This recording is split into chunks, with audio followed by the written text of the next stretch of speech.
ಆಶ್ರಯ ಟಿವಿ ವೀಕ್ಷಕರೆಲ್ಲರಿಗೂ ನಿಮ್ಮ ಪ್ರಶ್ನೆಗೆ ನಮ್ಮ ಉತ್ತರ ಈ ಕಾರ್ಯಕ್ರಮಕ್ಕೆ ನಿಮ್ಮನ್ನು ಆತ್ಮೀಯವಾಗಿ ನಾವು ಸ್ವಾಗತಿಸ್ತೇವೆ. ವೀಕ್ಷಕರ ಅನೇಕ ಪ್ರಶ್ನೆಗಳು, ಜೀವಿತದಲ್ಲಿ ಎದುರಾಗುವಂಥ ಅನೇಕ ಪ್ರಶ್ನೆಗಳು, ಉತ್ತರ ಕಂಡುಹಿಡಿಯಲಾಗದೆ ಅನೇಕ ಸೋತು ಹೋದ ಅನುಭವದಲ್ಲಿ, ಕುಗ್ಗಿ ಹೋದ ಅನುಭವದಲ್ಲಿರುವಂಥ ಅನೇಕ ಜನರ ಪ್ರಶ್ನೆಗೆ ನಾವು ಉತ್ತರ ಕಂಡುಹಿಡಿಯುವಂಥದ್ದೇ ಈ ಕಾರ್ಯಕ್ರಮವಾಗಿರ್ತದೆ. ಅನೇಕ ಸಂಚಿಕೆಗಳಲ್ಲಿ ಅನೇಕ ದೇವಜನರ, ಅನೇಕ ವೀಕ್ಷಕರ ಪ್ರಶ್ನೆಗಳನ್ನು ನಾವು ನಮಗೆ ಬರೆದು ಕಳಿಸುವಾಗ ನಾವು ಅವರಿಗೆ ವಾಕ್ಯದ ಅನುಸಾರವಾಗಿ ನಾವು ಉತ್ತರ ಕಂಡುಹಿಡಿದು ಅನೇಕರನ್ನು ನಾವು ಬಲಪಡಿಸಿದ್ದೇವೆ. ಇದನ್ನು ನೋಡುತ್ತಿರುವಂಥ ನೀವುಗಳು ಸಹ ಅನೇಕರು ನೀವು ಬಲ ಹೊಂದಿದ್ದೀರಿ ಎಂಬುದಾಗಿ ನಾನು ನೆನೆಸ್ಕೊಳ್ತೇವೆ. ಈ ದಿವಸದಲ್ಲಿ ನಮ್ಮ ಪ್ರಶ್ನೆಗೆ ಉತ್ತರ ಕಂಡುಹಿಡಿಯುವುದಕ್ಕಾಗಿ ಬೆಂಗಳೂರಿನಲ್ಲಿ ಸೇವೆ ಮಾಡುತ್ತಿರುವಂಥ ಪಾಸ್ಟರ್ ಪೌಲ್ ಜಾಯ್ ಅವರು ನಮ್ಮ ಮಧ್ಯದಲ್ಲಿದ್ದಾರೆ. ಅವರನ್ನು ಈ ಕಾರ್ಯಕ್ರಮದಲ್ಲಿ ನಾವು ಆತ್ಮೀಯವಾಗಿ ನಾವು ಸ್ವಾಗತಿಸೋಣ. Pastor, welcome. Praise lord pastor. Praise lord. Pastor, ಈ ಕಾರ್ಯಕ್ರಮದಲ್ಲಿ ಬಂದಿರುವಂಥದ್ದು ಸಂತೋಷ. ನಮ್ಮ ವೀಕ್ಷಕರಿಗೆ ನೀವು ಬಹಳಷ್ಟು ಪರಿಚಿತರು, ಅನೇಕ ಕಾರ್ಯಕ್ರಮದಲ್ಲಿ ನೀವು ಇದ್ದೀರಾ. ಇವತ್ತು ಇನ್ನೊಂದು ಸರ್ತಿ ಇನ್ನೊಂದು ವಿಶೇಷ ಕಾರ್ಯಕ್ರಮದಲ್ಲಿ ನೀವು ಬಂದಿರುವುದು ಸಂತೋಷವಾಗಿರ್ತದೆ. Thank you. ವೀಕ್ಷಕರೇ, ಸಂತೋಷ್ ಮಂಗಳೂರು ಈ ಸಹೋದರ ನಮಗೆ ಕೆಲವೊಂದು ಪ್ರಶ್ನೆಗಳನ್ನು ಬರೆದು ಕಳಿಸ್ತಾ ಇದ್ದಾರೆ. ಅವರ ಪ್ರಶ್ನೆಗೆ ನಾವು ಉತ್ತರ ಕಂಡುಹಿಡಿದಕ್ಕೆ ವಾಕ್ಯದ ಅನುಸಾರವಾಗಿ ನಾವು ಪ್ರಯತ್ನ ಮಾಡೋಣ. ನಮ್ಮ ಮಧ್ಯದಲ್ಲಿ ದೇವ ಸೇವಕರು ಇದ್ದಾರೆ, ಅವರ ಬಳಿ ನಾವು ಪ್ರಶ್ನೆಗಳನ್ನು ಕೇಳೋಣ. ಅವ್ರು ಕೇಳಿರುವಂಥ ಪ್ರಶ್ನೆಗಳು. ಪಾಸ್ಟ್ರೆ, ಅವ್ರ ಪ್ರಶ್ನೆ ಹೀಗಿರ್ತದೆ.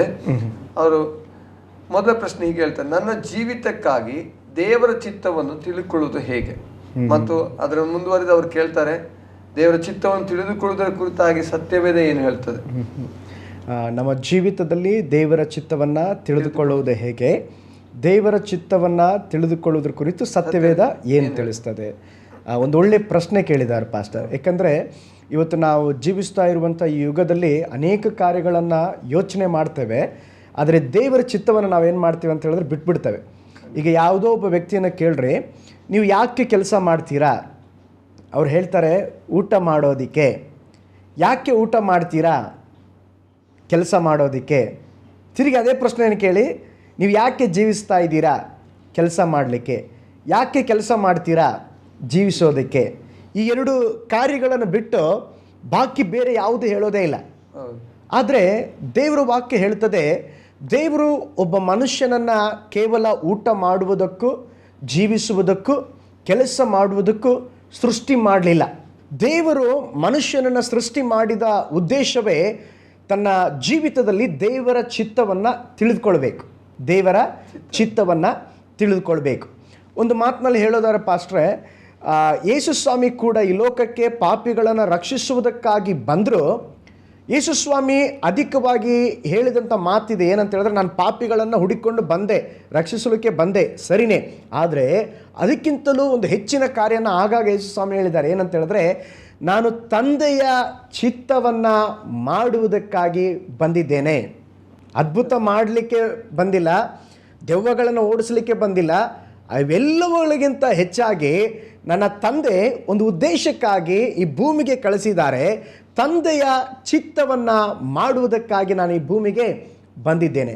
ಯೋಹಾನ್ ಬರೆದ ಸುವಾರ್ತೆಯಲ್ಲಿ ಅಧಿಕವಾಗಿ ಆ ಕಾರ್ಯವನ್ನು ಯೇಸು ಸ್ವಾಮಿ ಹೇಳ್ತಾ ಇದ್ದಾರೆ. ಅಂದರೆ ನಮ್ಮ ಜೀವಿತದಲ್ಲಿ ದೇವರ ಚಿತ್ತವನ್ನು ತಿಳಿದುಕೊಳ್ಳುವಂಥದ್ದು ಬಹಳ ಮುಖ್ಯ. ಫಸ್ಟ್ ಇದರ ಮಧ್ಯೆ ನನ್ನ ಒಂದು ಕ್ವಶನ್ ಕೇಳಿ. ಅದರ ಅರ್ಥ ನೀವು ಹೇಳುವ ಹಾಗೆ ದೇವರ ಚಿತ್ತ ಅಂತ ಹೇಳುವಾಗ ಈ ಸಹೋದರಿಗೆ ಗೊತ್ತಿದ್ದ ಅನಿಸ್ತದೆ, ನಾನು ಮನುಷ್ಯರ ಒಂದು ಚಿತ್ತ ಉಂಟು ಎಂಬುದಾಗಿ ಹೇಳುವುದ ಅರ್ಥ ಅನಿಸ್ತದೆ ಅಲ್ಲ ಪಾಸ್ಟರ್? ಹೌದೌದು, ಮನುಷ್ಯರ ಚಿತ್ತನೂ ಇದೆ. ಅದಕ್ಕಿಂತ ಹೆಚ್ಚು ದೇವರ ಚಿತ್ತ. ಈಗ ನೋಡಿ, ಈಗ ನನ್ನ ಮನಸ್ಸಿಗೆ ಬಂದ ಹಾಗೆ ಯೋಚನೆ ಮಾಡಿ ನಾನು ಏನು ಯೋಚಿಸ್ತೀನಿ ಅದನ್ನೆಲ್ಲ ಮಾಡೋದು, ಓಕೆ, ಅದು ನನ್ನ ಚಿತ್ತ. ನಾನು ಯಾರನ್ನೂ ಕೇಳೋದಿಲ್ಲ, ನನ್ನ ಮನೆಯವ್ರನ್ನ ಕೇಳೋದಿಲ್ಲ, ಬೇರೆ ಯಾರನ್ನೂ ಕೇಳೋದಿಲ್ಲ. ನಾನು ದೇವ್ರ ಮಗು ಆಗಿದ್ದರೆ ನಾನು ದೇವ್ರನ್ನ ಕೇಳೋದಿಲ್ಲ.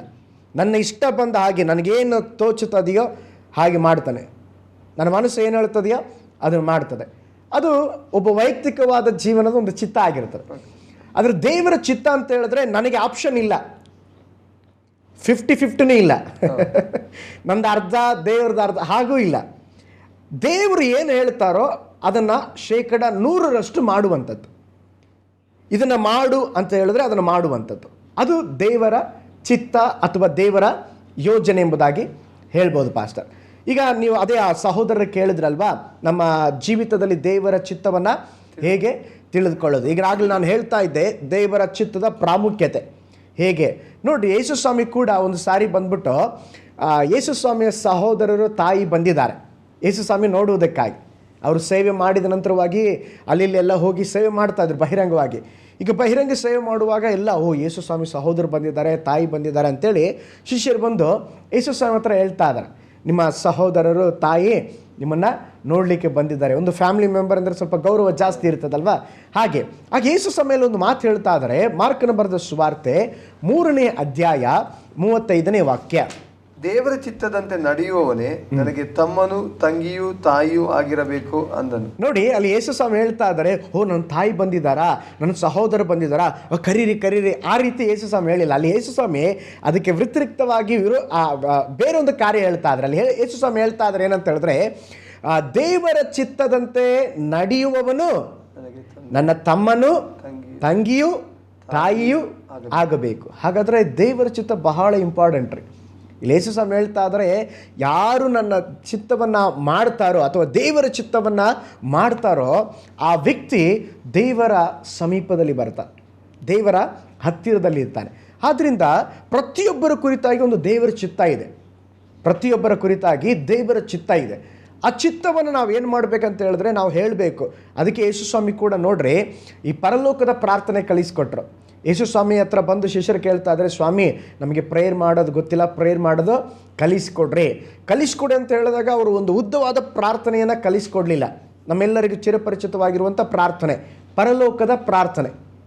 ಪರಲೋಕದಲ್ಲಿರುವ ನಮ್ಮ ತಂದೆ ನಿನ್ನ ನಾಮವು ಪರಿಶುದ್ಧವೆನಿಸಲ್ಪಡಲಿ, ಅದೊಂದು ಚಿಕ್ಕ ಒಂದು ಪ್ರಾರ್ಥನೆಯನ್ನು ಹೇಳಿಕೊಟ್ಟಿದ್ದಾರೆ. ಅದರಲ್ಲಿ ಒಂದು ಭಾಗ, 2ನೇ ಭಾಗ ಹೇಳಲ್ಪಟ್ಟಿದೆ. ಏನಂತ ಹೇಳಿದ್ರೆ, ಪರಲೋಕದಲ್ಲಿ ನಿಮ್ಮ ಚಿತ್ತ ನೆರವೇರುವ ಪ್ರಕಾರ ಭೂಲೋಕದಲ್ಲಿಯೂ ನೆರವೇರಲಿ. ಅದರ ಅರ್ಥ ಏನು? ದೇವರ ಚಿತ್ತ ಬಹಳ ಇಂಪಾರ್ಟೆಂಟ್. ಆದ್ದರಿಂದ ದೇವರು ಹೇಳ್ತಾ ಇದ್ದಾರೆ ಏನಂತ ಹೇಳಿದ್ರೆ, ನೀವು ಡೈಲಿ ಪ್ರೇಯರ್ ಮಾಡುವಾಗ ಅಥವಾ ನಾನು ಹೇಳಿಕೊಡುವ ಈ ಪ್ರಾರ್ಥನೆಯನ್ನು ಮಾಡುವಾಗ ನೀವೇನು ಮಾಡಬೇಕಂತ ಹೇಳಿದ್ರೆ, ಪ್ರತಿ ದಿವಸ ದೇವರ ಚಿತ್ತಕ್ಕಾಗಿ ನೀವು ಪ್ರೇಯರ್ ಮಾಡಿರಿ. ಪರಲೋಕದಲ್ಲಿ ಎವ್ರಿ ಡೇ ದೇವರ ಚಿತ್ತ ನಡೀತದೆ. ಅದು ಈ ಭೂಮಿಯಲ್ಲಿ ಮಾತ್ರವಲ್ಲ, ನಿನ್ನಲ್ಲಿ ಕೂಡ ದೇವರ ಚಿತ್ತ ನೆರವೇರಬೇಕು. ಅದಕ್ಕಾಗಿ ಪ್ರಾರ್ಥನೆ ಮಾಡ್ರಿ ಎಂಬುದಾಗಿ ಯೇಸು ಸ್ವಾಮಿ ಕಲಿಸಿಕೊಡ್ತಾ ಇದ್ದಾರೆ. ಅದು ಮಾತ್ರವಲ್ಲ ಪಾಸ್ಟರ್, ಬೈಬಲಲ್ಲಿ ಅನೇಕ ವಾಕ್ಯಗಳು ದೇವರ ಚಿತ್ತದ ಕುರಿತಾಗಿ ಹೇಳಲ್ಪಟ್ಟಿದೆ, ದೇವರ ಚಿತ್ತದ ಕುರಿತಾಗಿ ಹೇಳಲ್ಪಟ್ಟಿದೆ. ಹಾಗಿರೋದಾದರೆ ಸತ್ಯವೇದ ಬಹಳ ದೇವರ ಚಿತ್ತದ ಕುರಿತಾಗಿ ಹೆಚ್ಚು ಮಹತ್ವವನ್ನು ಕೊಡ್ತದೆ. ಪಾಸ್ಟರ್ ಇವರು ನೀವು ಹೇಳಿದ ಹಾಗೆ, ಹಾಗಾದ್ರೆ ನಾವು ದೇವರ ಚಿತ್ತವನ್ನು ತಿಳ್ಕೊಳ್ಬೇಕಾದ್ರೆ ಮುಖ್ಯವಾದಂಥ ವಿಷಯ ನಾವು ದೇವರ ಸಮ್ಮುಖದಲ್ಲಿ ಪ್ರಾರ್ಥಿಸಬೇಕು. ಹಾಗೇನೆ ಹೇಳಿದ್ದೀರಾ, ಪರಲೋಕದಲ್ಲಿ ದೇವರ ಚಿತ್ತ ನೆರವೇರುವ ಹಾಗೆ ಭೂಲೋಕದಲ್ಲಿ ನಮ್ಮ ಚಿತ್ತ ನೆರವೇರಬೇಕಾದ್ರೆ ನಾವೇನು ಮಾಡಬೇಕು? ನಾವು ದೇವರಲ್ಲಿ ಪ್ರಾರ್ಥಿಸುವವರಾಗಿರ್ಬೇಕು. ಪಾಸ್ಟ್ರೆ, ಹಾಗಾದ್ರೆ ಇನ್ನೊಂದು ಪ್ರಶ್ನೆ ಅವ್ರು ಕೇಳುವಂಥದ್ದು, ಬೈಬಲ್ನ ಪ್ರಕಾರ ದೇವರ ಚಿತ್ತ ಅಂದರೆ ಏನು?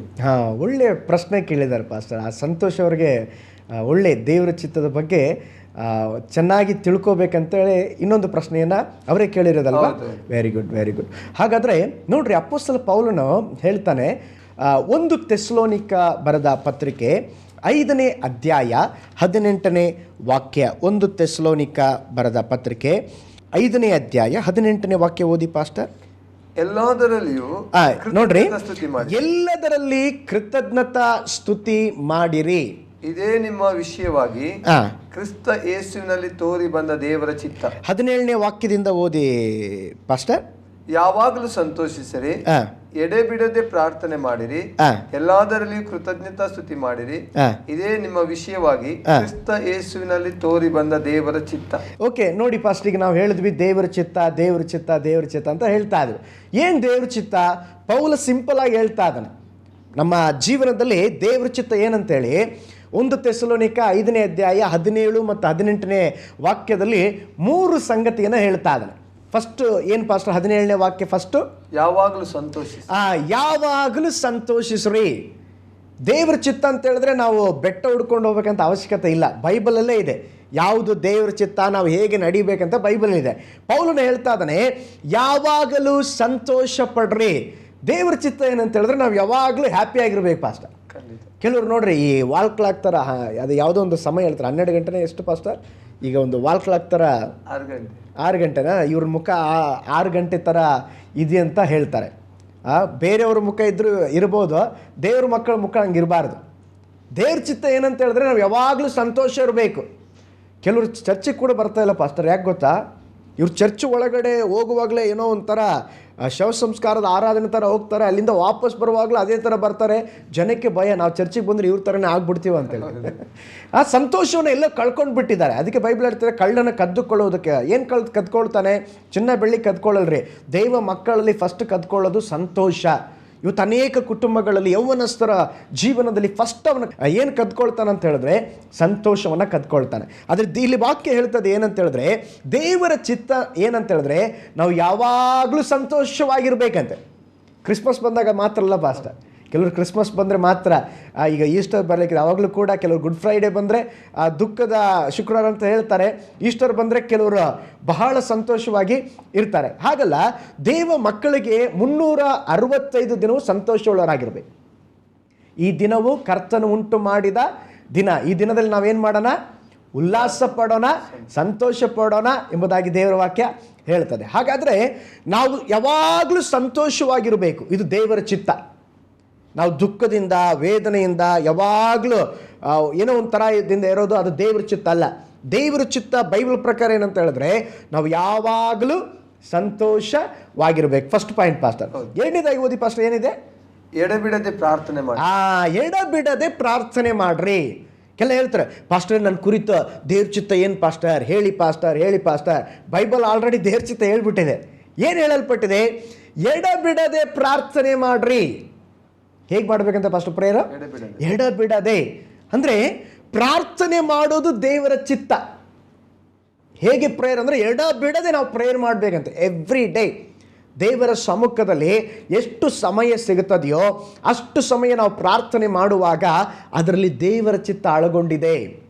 ದೇವರ ಚಿತ್ತ ಏನಂದರೆ ನಾವು ಪ್ರೇಯರ್ ಮಾಡಬೇಕು. ದೇವ್ರ ಚಿತ್ತ ಏನಂದರೆ ನಾವು ದೇವ್ರನ್ನ ಹುಡುಕಬೇಕು. ಇಲ್ಲಿ ಅಪೊಸ್ತಲ ಪೌಲನು ಹೇಳ್ತಾ ಇದ್ದಾನೆ, ಮೊದಲನೇದಾಗಿ ಹೇಳಿದ ಯಾವಾಗಲೂ ಸಂತೋಷ ಪಡ್ರಿ. ಎರಡನೇದಾಗಿ ಹೇಳ್ತಾ ಇದ್ದಾನೆ ಯಾವಾಗಲೂ ಎಡಬಿಡದೆ ಪ್ರಾರ್ಥನೆ ಮಾಡ್ರಿ. ಅದರೊಟ್ಟಿಗೆ ಇನ್ನೊಂದು ಕಾರ್ಯ ಹೇಳ್ತಾ ಇದ್ದಾನೆ ಪಾಸ್ಟರ್. ಮೂರನೇ ಅಂಶ ನೋಡ್ರಿ, ಎಲ್ಲದರಲ್ಲಿ ಕೃತಜ್ಞತಾ. ಇಲ್ಲಿ ನೋಡಿ ಪಾಸ್ಟರ್, ಹೇಗೆ ನೋಡಿ, ಮೂರಕ್ಕೂ ಒಂದು ಹೊಂದಾಣಿಕೆ ಇದೆ. ಸಂತೋಷ, ಪ್ರಾರ್ಥನೆ, ಕೃತಜ್ಞತಾ ಸ್ತುತಿ. ಸಂತೋಷ ಸ್ತೋತ್ರ ಹೀಗೆ ಹೇಳಿಲ್ಲ, ಯಾವಾಗಲೂ ಸಂತೋಷ ಪಡ್ರಿ, ಎಡಬಿಡದೆ ಪ್ರಾರ್ಥನೆ ಮಾಡ್ರಿ. ಮೂರನೇದಾಗಿ ಹೇಳ್ತಾ ಇದ್ದಾನೆ ಯಾವಾಗಲೂ, ಎಲ್ಲದರಲ್ಲಿಯೂ. ಎಲ್ಲ ಒಂದಕ್ಕೊಂದು ಲಿಂಕ್ ಇದೆ. ಯಾವಾಗಲೂ ಅಂದರೆ 365 ಡೇಸ್, ನಾವು ಸಾಯುವವರೆಗೂ, ನಮ್ಮ ಉಸಿರು ನಿಲ್ಲುವವರೆಗೂ ಏನು ಮಾಡಬೇಕಂತೆ? ಪ್ರಾರ್ಥನೆ, ಕೃತಜ್ಞತಾ ಸ್ತುತಿ, ಯಾವಾಗಲೂ ಸಂತೋಷ ಪಡೋದು. ಮುಂದೆ ಹೇಳ್ತಾ ಇದ್ದಾನೆ ಏನಂತೆ ಪಾಸ್ಟರ್ ನೋಡಿ, ಇದೇ ನಿಮ್ಮ ವಿಷಯವಾಗಿ ಕ್ರಿಸ್ತ ಯೇಸುವಿನಲ್ಲಿ ತೋರಿ ಬಂದ ದೇವರ ಚಿತ್ತ. ಇದೇ ಕ್ರಿಸ್ತ ಯೇಸುವಿನಲ್ಲಿ ತೋರಿ ಬಂದ ದೇವರ ಚಿತ್ತ. ಹಾಗಾದ್ರೆ ದೇವರ ಚಿತ್ತ ಹುಡ್ಕೊಂಡು ಎಲ್ಲಿ ಹೋಗ್ಬೇಕಾಗಿಲ್ಲ. ಈ ಮೂರು ಕಾರ್ಯ ನಮ್ಮ ಲೈಫಲ್ಲಿ ಮಾಡಿದ್ರೆ ಇದೇನ್ರಿ? ದೇವರ ಚಿತ್ತ. ಯಾವಾಗಲೂ ಪ್ರಾರ್ಥನೆ ಮಾಡೋದು, ಯಾವಾಗಲೂ ಸಂತೋಷ ಪಡೋದು, ಯಾವಾಗಲೂ ಕೃತಜ್ಞತಾ ಸ್ತುತಿಯನ್ನು ಮಾಡುವಂಥದ್ದು ಏನಂತ ಹೇಳಿದ್ರೆ ದೇವರ ಚಿತ್ತವಾಗಿದೆ. ಪೌಲನು ಇನ್ನೂ ಒತ್ತಿ ಹೇಳ್ತಾ ಇದ್ದಾನೆ, ಇದೇ ನಿಮ್ಮ ವಿಷಯವಾಗಿ ಕ್ರಿಸ್ತ ಯೇಸುವಿನಲ್ಲಿ ತೋರಿ ಬಂದ ದೇವರ ಚಿತ್ತ. ಹಾಗಾದರೆ ಇವೆಲ್ಲ ದೇವರ ಚಿತ್ತ. ಇದೇ ಥರ ಅನೇಕ ವಾಕ್ಯಗಳಲ್ಲಿ ಬರೆಯಲ್ಪಟ್ಟಿದೆ. ನಾವು ವಾಕ್ಯ ಓದಿದರೆ ಸಾಕು, ದೇವರ ಚಿತ್ತ ಯಾವುದು ಇದೆ ಯಾವುದು ಇಲ್ಲ ಅಂತೇಳಿ ನಾವು ನೋಡ್ಬೋದು ಪಾಸ್ಟರ್. ತಿರುಗಿ ನೋಡಿ ಪಾಸ್ಟರ್, 1 ಥೆಸಲೋನಿಕ 4:3. ದೇವರ ಚಿತ್ತವೇನೆಂದರೆ, ದೇವರ ಚಿತ್ತ ಏನೆಂದರೆ ನೀವು ಶುದ್ಧರಾಗಿ ಇರಬೇಕೆಂಬುದೇ ದೇವರ ಚಿತ್ತ. ನೋಡಿ ಪಾಸ್ಟರ್, ನಾವೆಲ್ಲಿ ಹೋಗ್ಬೇಕಾಗಿಲ್ಲ, ಎಲ್ಲ ಬೈಬಲಲ್ಲೇ ಇದೆ. ಬೈಬಲ್ ವಾಕ್ಯ ಹೇಳ್ತದೆ, ನೀವು ಶುದ್ಧವಾಗಿರಬೇಕೆಂಬುದೇ ದೇವರ ಚಿತ್ತ. ಪ್ರತಿದಿನ ಪಾಸ್ಟರ್, ನಾನು ಈಗ ನೋಡಿ ಅನೇಕ ಕ್ರೈಸ್ತರೇ ಪ್ರಶ್ನೆ ಕೇಳ್ತಾರೆ, ಸಿಗರೇಟ್ ಕುಡಿಬಾರ್ದು ಅಂತೇಳಿ ಎಲ್ಲಿ ಬೈಬಲ್ ವಾಕ್ಯ ಹೇಳ್ತದೆ? ಪಾಪ ಮಾಡಬಾರ್ದು ಅಂತೇಳಿ ಎಲ್ಲಿ ವಾಕ್ಯ ಬರೆಯಲ್ಪಟ್ಟಿದೆ? ತುಂಬ ಪ್ರಶ್ನೆ ಕೇಳ್ತಾರೆ.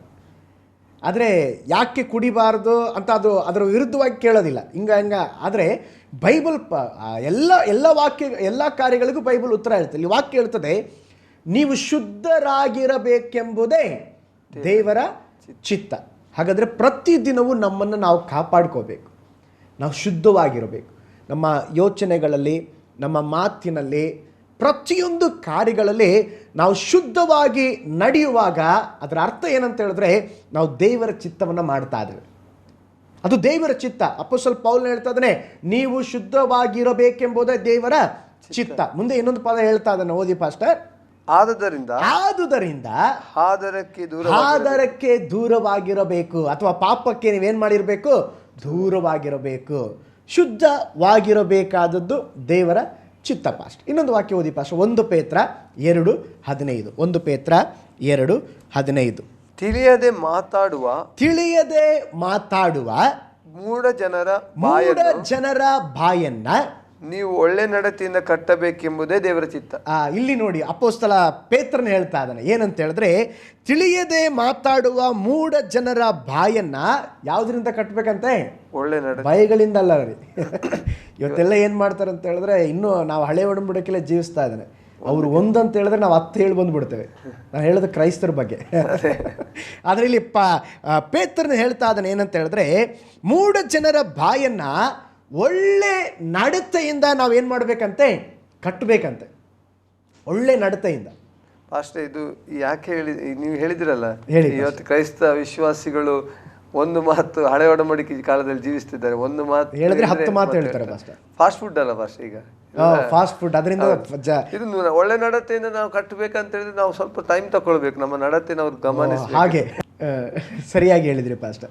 ನೋಡಿ, ಅದೇ ಅನೇಕ ಸಾರಿ ನಾವೇನು ಮಾಡ್ತೀವಿ ಅಂತ ಹೇಳಿದ್ರೆ, ಇನ್ನು ಕಣ್ಣಿಗೆ ಕಣ್ಣು, ಕೈಗೆ ಕೈ, ಆ ಥರ ಇದೀವಿ. ಆದರೆ ಇಲ್ಲಿ ಪೇತ್ರನ ಹೇಳ್ತಾ ಇದ್ದಾನೆ, ನೀವು ಒಳ್ಳೆ ನಡತೆಯಿಂದ ಮೂಢ ಜನರ ಬಾಯನ್ನು ನೀವು ಕಟ್ಟುವುದಾದರೆ ಅದು ದೇವರ ಚಿತ್ತ. ಅಂದರೆ ಅವರೊಟ್ಟಿಗೆ ಜಗಳ ಆಡಬೇಡ್ರಿ, ಬೈಬೇಡ್ರಿ, ನೀವು ಜೀವಿಸ್ರಿ, ಒಳ್ಳೆ ನಡತೆಯಿಂದ ಜೀವಿಸ್ರಿ. ಆಟೋಮೆಟಿಕ್ಕಾಗಿ ಅವ್ರು ಬಾಯಿ ಏನಾಗುತ್ತೆ? ಓಪನ್ ಆಗಿದ್ದು ಕೂಡ ಅದು ಕಟ್ಟಲ್ಪಡ್ತದೆ. ಹಾಗೆ ಮಾಡುವುದಾದರೆ ಅದು ದೇವರ ಚಿತ್ತ ಎಂಬುದಾಗಿ ಪೇತ್ರನ ಹೇಳ್ತಾ ಇದ್ದಾನೆ. ಇನ್ನೊಂದು ವಾಕ್ಯ ಓದಿ ಪಾಸ್ಟರ್. ರೋಮಾಪುರದ ಪತ್ರಿಕೆ 12ನೇ ಅಧ್ಯಾಯ 2ನೇ ವಾಕ್ಯ. ರೋಮಾಪುರದ ಪತ್ರಿಕೆ 12ನೇ ಅಧ್ಯಾಯ 2ನೇ ವಾಕ್ಯ. ಇಹಲೋಕದ ನಡವಳಿಕೆಯನ್ನು ಅನುಸರಿಸದೆ ನೂತನ ಮನಸ್ಸನ್ನು ಹೊಂದಿಕೊಂಡು ಪರಲೋಕ ಭಾವದವರಾಗಿರಿ. ಹೀಗಾದರೆ ದೇವರ ಚಿತ್ತಾನುಸಾರವಾದುದು, ಅಂದರೆ ಉತ್ತಮವಾದದ್ದು, ಮೆಚ್ಚುಗೆಯಾದದ್ದು, ದೋಷವಿಲ್ಲದ್ದು ಯಾವುದೆಂದು ವಿವೇಚಿಸಿ ತಿಳ್ಕೊಳ್ಳುವಿರಿ. ನೋಡಿ ಪಾಸ್ಟರ್, ಇಲ್ಲಿ ಇನ್ನು ಅಪೊಸ್ತಲ ಪೌಲನ ಹೇಳ್ತಾ ಇದ್ದಾನೆ, ಇಹಲೋಕದ ನಡವಳಿಕೆಯನ್ನು ಅನುಸರಿಸದೆ ನೂತನ ಮನಸ್ಸನ್ನು ಹೊಂದಿಕೊಂಡು ಪರಲೋಕ ಭಾವದವರಾಗಿರಿ. ಹೀಗಾದರೆ ದೇವ ಚಿತ್ತಾನುಸಾರವಾದದ್ದು ಯಾವುದಂತೆ? ದೇವರ ಚಿತ್ತಾನುಸಾರವಾದದ್ದು. ಇಲ್ಲಿ ಪೌಲ್ ಹೇಳ್ತಾ ಇದ್ದಾನೆ, ಇಹಲೋಕದ ನಡವಳಿಕೆಯನ್ನು ಬಿಡೋದು ದೇವರ ಚಿತ್ತ. ಏನು ಇಹಲೋಕದ ನಡವಳಿಕೆ? ಅವರ ನಡವಳಿಕೆನೇ ಬೇರೆ ವಿಧವಾಗಿರುತ್ತದೆ. ದೇವ ಮಕ್ಕಳು ಇಹಲೋಕದ ನಡವಳಿಕೆಯ ಪ್ರಕಾರ ನಾವು ಜೀವಿಸಬಾರ್ದು. ಅದನ್ನು ಬಿಟ್ಟು ಇಹಲೋಕದ ನಡವಳಿಕೆ ಮಾತ್ರವಲ್ಲ, ಪೌಲ್ನ ಹೇಳ್ತಾ ಇದ್ದಾನೆ, ಅದನ್ನು ಅನುಸರಿಸದೆ ನೂತನ ಮನಸ್ಸನ್ನು ಹೊಂದಿಕೊಳ್ಳ್ರಿ. ನೂತನ ಮನಸ್ಸನ್ನು ಹೊಂದಿಕೊಂಡು ಪರಲೋಕ ಭಾವದವರಾಗಿರ್ರಿ. ದೇವರ ಚಿತ್ತಾನುಸಾರವಾದದ್ದು, ಉತ್ತಮವಾದದ್ದು, ಮೆಚ್ಚುಗೆಯಾದದ್ದು, ದೋಷವಿಲ್ಲದ್ದು ಯಾವುದೆಂಬುದಾಗಿ ನೀವು ತಿಳಿದುಕೊಳ್ಳುವಿರಿ. ನೋಡ್ರಿ, ಹಾಗಾದರೆ ಇಲ್ಲಿ ಕೂಡ ದೇವರ ಚಿತ್ತ ಏನಂತ ಹೇಳಿದ್ರೆ, ಇಹಲೋಕವ ಅನುಸಾರ ನಾವು ಜೀವಿಸದೆ ಪರಲೋಕದ ಮನಸ್ಸನ್ನು ಹೊಂದಿಕೊಳ್ಳೋದು ದೇವರ ಚಿತ್ತ. ನೋಡಿ ಪಾಸ್ಟರ್, ಎಷ್ಟೋ ವಾಕ್ಯಗಳಿಗೆ ನಾವು ಆಗಲೇ ಒಂದು 3-4 ವಾಕ್ಯವನ್ನು ನೋಡಿದ್ವಿ. ಆದ್ದರಿಂದ ಇವೆಲ್ಲ ನಮ್ಮ ವೈಯಕ್ತಿಕವಾದ ಜೀವಿತಕ್ಕೆ ಇರುವಂಥ ದೇವರ ಚಿತ್ತ, ನಾವು ಮಾಡಬೇಕಾದಂಥ ಕಾರ್ಯಗಳು. ಅನೇಕ ಸಾರಿ ನಾವು ದೇವರ ಚಿತ್ತ ಅಂತ ಹೇಳಿದ್ರೆ ನಾವು ಭವಿಷ್ಯದಲ್ಲಿ ಹೇಗಿರ್ತೇವೆ, ಏನಾಗ್ತೇವೆ, ಆ ಥರ ನಾವು ಯೋಚನೆ ಮಾಡ್ತೇವೆ. ನನ್ನ ಚಿತ್ತ ಏನೋ, ನಾನು ಪೊಲೀಸ್ ಅಧಿಕಾರ ಆಗ್ತೀನ, ನಾನು ಪ್ರಿನ್ಸಿಪಲ್ ಆಗ್ತೀನ, ನನ್ನ ಚಿತ್ತ ಅದಲ್ಲ. ದೇವರ ಚಿತ್ತ ಏನಂತ ಹೇಳಿದ್ರೆ, ದೇವರ ವಾಕ್ಯಕ್ಕೆ ಅನುಸಾರವಾಗಿ ನಡೆದು ಏನನ್ನು ಮಾಡಲಿಕ್ಕೆ ದೇವರು ಹೇಳ್ತಾರೋ, ಏನನ್ನು ಮಾಡಬಾರ್ದಂತ ದೇವರು ಹೇಳ್ತಾರೋ ಅದ್ರ ಪ್ರಕಾರ ನಡೆದುಕೊಳ್ಳೋದೇ ಒಬ್ಬ ಮನುಷ್ಯನ ಜೀವನದಲ್ಲಿ ದೇವರ ಚಿತ್ತವನ್ನು ತಿಳಿದುಕೊಳ್ಳೋದಾಗಿದೆ. ಖಂಡಿತ ಪಾಸ್ಟ್ರೆ, ಈಗಾಗಲೇ ನೀವು ಹೇಳಿದ್ದೀರ ದೇವರ ಚಿತ್ತ ಏನು ಅಂತೇಳಿ. ವಾಕ್ಯದ ಅನುಸಾರವಾಗಿ ನಮ್ಮ ಸಹೋದರ ಸಂತೋಷ್ ಕೇಳಿದಂಥ ಪ್ರಶ್ನೆಗೆ ಸರಿಯಾಗಿ ನೀವು ವಾಕ್ಯದ ಅನುಸಾರವಾಗಿ ನಮಗೆ ತಿಳಿಸಿದರೆ. ಪಾಸ್ಟ್ರೆ, ಅವರು ಇನ್ನೊಂದು ಪ್ರಶ್ನೆ ಕೇಳ್ತಾರೆ, ದೇವರ ಚಿತ್ತವನ್ನು ಹೇಗೆ, ಯಾವುದರ ಮೂಲಕವಾಗಿ ನಾವು ತಿಳ್ಕೊಳ್ಬಹುದು ಎಂಬುದಾಗಿ. ಹೇಗೆ ತಿಳ್ಕೊಳ್ಬಹುದು ಅಂತ ಕೇಳಿದ್ದಾರೆ. ಅದು ಒಳ್ಳೆ ಪ್ರಶ್ನೆ ಪಾಸ್ಟರ್. ನೋಡಿ, ಈಗ ದೇವರ ಚಿತ್ತವನ್ನು ಹೇಗೆ ತಿಳ್ಕೊಬೇಕಂತ ಹೇಳಿದ್ರೆ, ನಮ್ಮ ಕ್ರೈಸ್ತರಲ್ಲಿ ಒಂದು ತಪ್ಪಾದ ಅಭಿಪ್ರಾಯ ಇದೆ ಫಾಸ್ಟ್. ದೇವರ ಚಿತ್ತ ತಿಳ್ಕೊಬೇಕಂತ ಹೇಳಿದ್ರೆ ಒಂದು ಪ್ರವಾದಿ, ಅದು ಬೆಸ್ಟ್ ಪ್ರವಾದಿ, ನಮ್ಮ ಫೋನ್ ನಂಬರು, ವಿಳಾಸ, ಅಡ್ರೆಸ್ಸು ಸರಿಯಾಗಿ ಹೇಳುವಂಥ ಪ್ರವಾದಿ ಹತ್ರ ಹೋಗಿ ನಮ್ಮ ತಲೆ ಕೊಟ್ಟರೆ ನಮಗೆ ಸರಿಯಾದ ದೇವರ ಚಿತ್ತ ಸಿಗುತ್ತೆ ಅಂತೇಳಿ ಕೆಲವರಿಗೆ ತಪ್ಪಾದ ಅಭಿಪ್ರಾಯ ಇದೆ. ಆ ಪ್ರವಾದಿಗಳ ಬಗ್ಗೆ ಇಲ್ಲಿ ವಿಮರ್ಶೆ ಮಾಡ್ತಾ ಇಲ್ಲ, ನಾನು ಹೇಳ್ತಾ ಇರೋದು ನಮ್ಮ ವಿಶ್ವಾಸಿಗಳ ಬಗ್ಗೆ. ಆದರೆ ಬೈಬಲ್ ಹೇಳ್ತದೆ ದೇವರ ಚಿತ್ತವನ್ನು ಹೇಗೆ ನಾವು ಕಂಡುಕೋಬೋದು ಅಂತ ಹೇಳಿದ್ರೆ, ಒಬ್ಬ ಪ್ರವಾದಿಯನ್ನು ಹುಡುಕುವ ಮುಖಾಂತರವಾಗಿ ಅವರು ನಮ್ಮ ಬಗ್ಗೆ ಏನು ಹೇಳ್ತಾರೆ ಅಂತ ಹೇಳಿ ತಿಳಿದುಕೊಳ್ಳುವಂಥದ್ದುಕ್ಕಿಂತ ಮೊದಲನೇದಾಗಿ ನಾವು ದೇವರೊಟ್ಟಿಗೆ ಮೊದಲು ನಾವು ಪ್ರಾರ್ಥನೆ ಮಾಡಬೇಕು ಪಾಸ್ಟರ್. ಪ್ರಾರ್ಥನೆ. ಇವತ್ತು ಜನ ಏನು ಮಾಡ್ತಾರೆ ಅಂತ ಹೇಳಿದ್ರೆ, ಕಾಲ್ ಮಾಡ್ತಾರೆ, ಪಾಸ್ಟರ್ ನನ್ನ ಲೈಫ್ ಬಗ್ಗೆ ತುಂಬ ಕಾಲ್ ಬರ್ತಾರೆ, ಪಾಸ್ಟರ್ ನಮ್ಮ ಲೈಫ್ ಬಗ್ಗೆ ಏನಾದರೂ ಹೇಳಿ. ಏನು ಹೇಳಬೇಕು? ನಮ್ಮ ಲೈಫ್ ಬಗ್ಗೆ ಹೇಳ್ರಿ. ನಮ್ಮ ಲೈಫ್ ಬಗ್ಗೆ ಹೇಳ್ಬೇಕಂತ ಹೇಳಿದ್ರೆ ನಾವು ದೇವ ಸಮ್ಮುಖದಲ್ಲಿ ಕುಳಿತುಕೋಬೇಕು, ನಾವು ಪ್ರೇಯರ್ ಮಾಡಬೇಕು. ನನ್ನ ಪರವಾಗಿ ಇನ್ನೊಬ್ಬರು ಪ್ರೇಯರ್ ಮಾಡೋದಲ್ಲ. ಈಗ ನನಗೆ ಹೊಟ್ಟೆ ಹಸಿವೆ ಆಗಿದ್ದರೆ, ಪಾಸ್ಟರ್ ಈಗ ನಿಮ್ಗೆ ಹೊಟ್ಟೆ ಹಸಿವೆ ಆಗಿದೆ, ಈಗ ನಾನು ಊಟ ಮಾಡಿದ್ರೆ ನಿಮ್ಗೇನು ಪ್ರಯೋಜನ ಪಾಸ್ಟರ್? ನನ್ನ ಹೊಟ್ಟೆ ಹಸಿವೆ ಇದ್ದರೆ ನಾನೇನು ಮಾಡಬೇಕು? ನೀವು ಊಟ ಮಾಡಬೇಕು. ಹಾಗಾದರೆ ದೇವರ ಚಿತ್ತ ನನ್ನ ಕುರಿತಾಗಿ ಯಾರು ಕೇಳಿಸ್ಕೋಬೇಕು? ಇನ್ನೊಬ್ಬ ವ್ಯಕ್ತಿ ಅಲ್ಲ, ಮಧ್ಯಸ್ಥಿಕ ವ್ಯಕ್ತಿ ಅಲ್ಲ, ನಾನೇ ನನ್ನ ದೇವರ ಚಿತ್ತವನ್ನು ನನ್ನ ಕಿವಿಯಾರು ಏನು ಮಾಡಬೇಕು? ತಿಳ್ಕೋಬೇಕು. ಅದಕ್ಕೆ ಏನು ಮಾಡಬೇಕು? ಅಲ್ಲಿ ಹೋಗ್ಲಿಕ್ಕೆಲ್ಲ ಟೈಮ್ ಇದೆ, ಬೇರೆ ಕಡೆ ಎಲ್ಲ ಕಾಲ್ ಮಾಡ್ಲಿಕ್ಕೆ ಟೈಮ್ ಇದೆ, ಆದರೆ ಜನಕ್ಕೆ ದೇವ ಸನ್ನಿಧಾನದಲ್ಲಿ ಕೂತ್ಕೊಂಡು ಪ್ರಾರ್ಥನೆ ಮಾಡುವಂಥ ಅವರಿಗೆ ಸಮಯ ಇಲ್ಲ. ಆದರೆ ಬೈಬಲ್ ಹೇಳ್ತದೆ ನಾವು ದೇವ ಸಮ್ಮುಖದಲ್ಲಿ ಕಾದು ಕುಳಿತುಕೊಂಡು, ಸ್ವಾಮಿ ನನ್ನ ಲೈಫ್ ಬಗ್ಗೆ ನಿನ್ನ ಚಿತ್ತ ಏನಂತ ಕೇಳಿದ್ರೆ, ನಮ್ಮ ದೇವರು ಮಾತನಾಡುವ ದೇವರು ಪಾಸ್ಟರ್. ಖಂಡಿತ ನೇರವಾಗಿ ಮಾತಾಡ್ತಾರೆ, ಬೈಬಲ್ ಮುಖಾಂತರ ಮಾತಾಡ್ತಾನೆ, ಬೈಬಲ್ ಮುಖಾಂತರ ಕೂಡ ಮಾತನಾಡ್ತಾರೆ.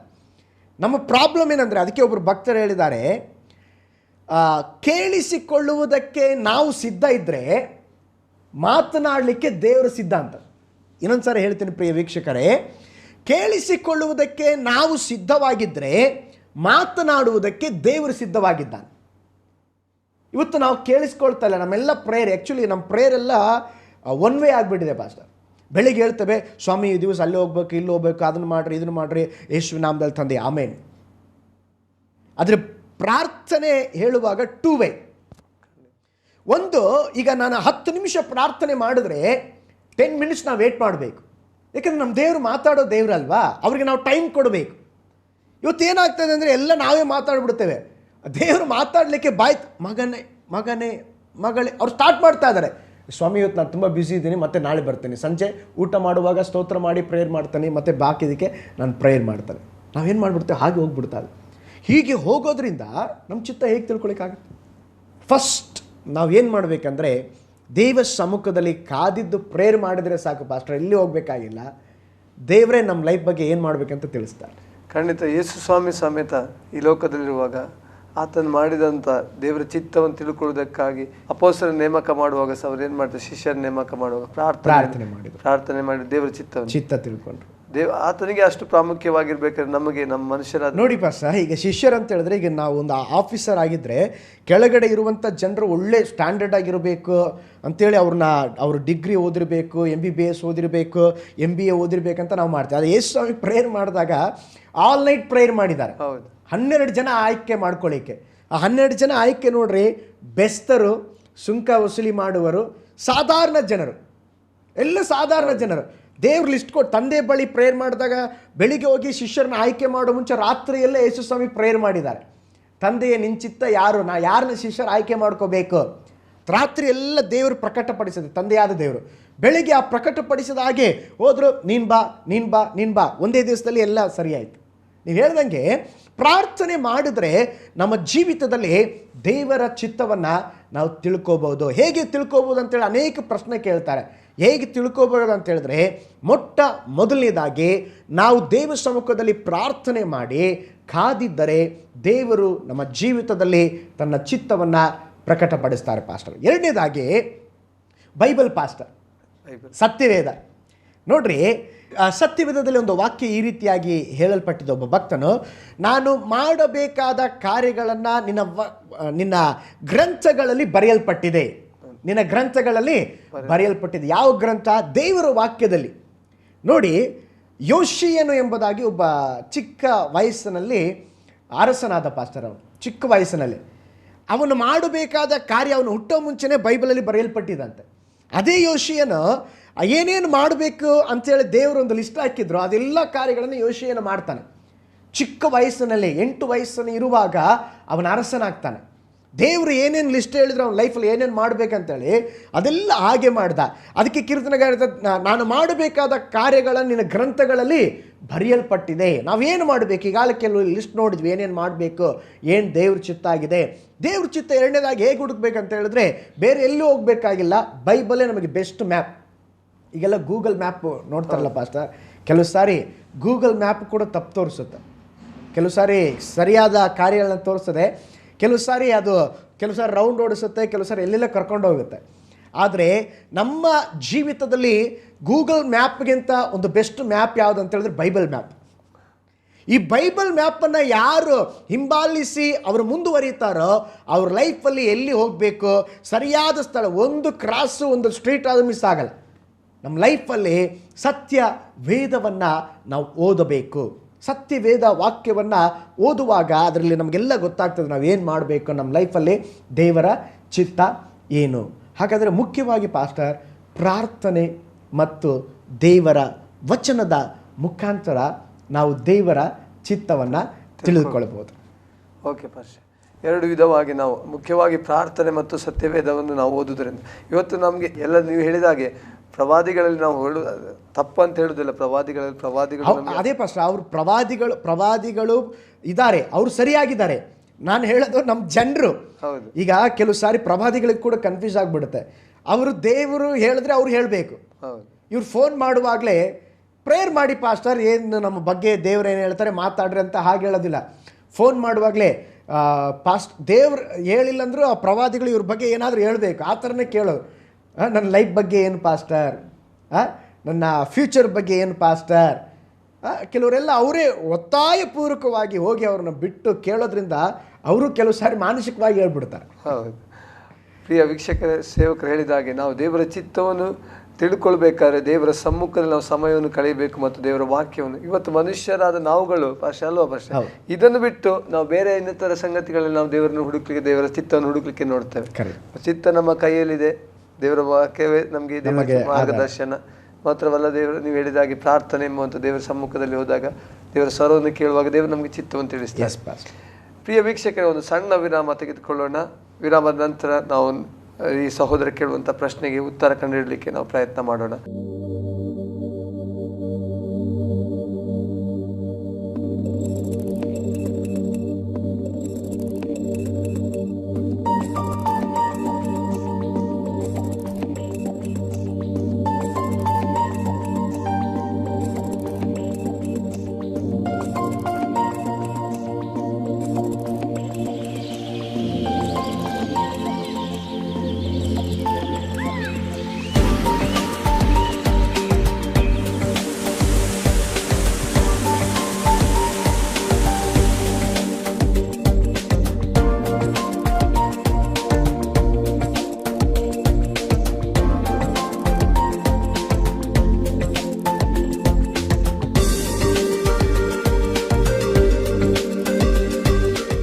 ಪ್ರಿಯ ವೀಕ್ಷಕರೇ, ವಿರಾಮದ ನಂತರ ನಿಮ್ಮ ಪ್ರಶ್ನೆಗೆ ನಮ್ಮ ಉತ್ತರ ಈ ಕಾರ್ಯಕ್ರಮಕ್ಕೆ ನಾವು ಸ್ವಾಗತಿಸ್ತೇವೆ. ಈಗಾಗಲೇ ಪಾಸ್ಟರ್ ಪೌಲ್ ಜಾಯ್ ಅವರು, ಸಹೋದರ ಸಂತೋಷ್ ಅವರು ಹೇಳುವಂಥ ಅನೇಕ ಪ್ರಶ್ನೆಗಳಿಗೆ ನಮಗೆ ವಿಸ್ತಾರವಾಗಿ ಉತ್ತರ ಹೇಳ್ತಾ ಇದ್ದಾರೆ ವಾಕ್ಯದ ಅನುಸಾರವಾಗಿ.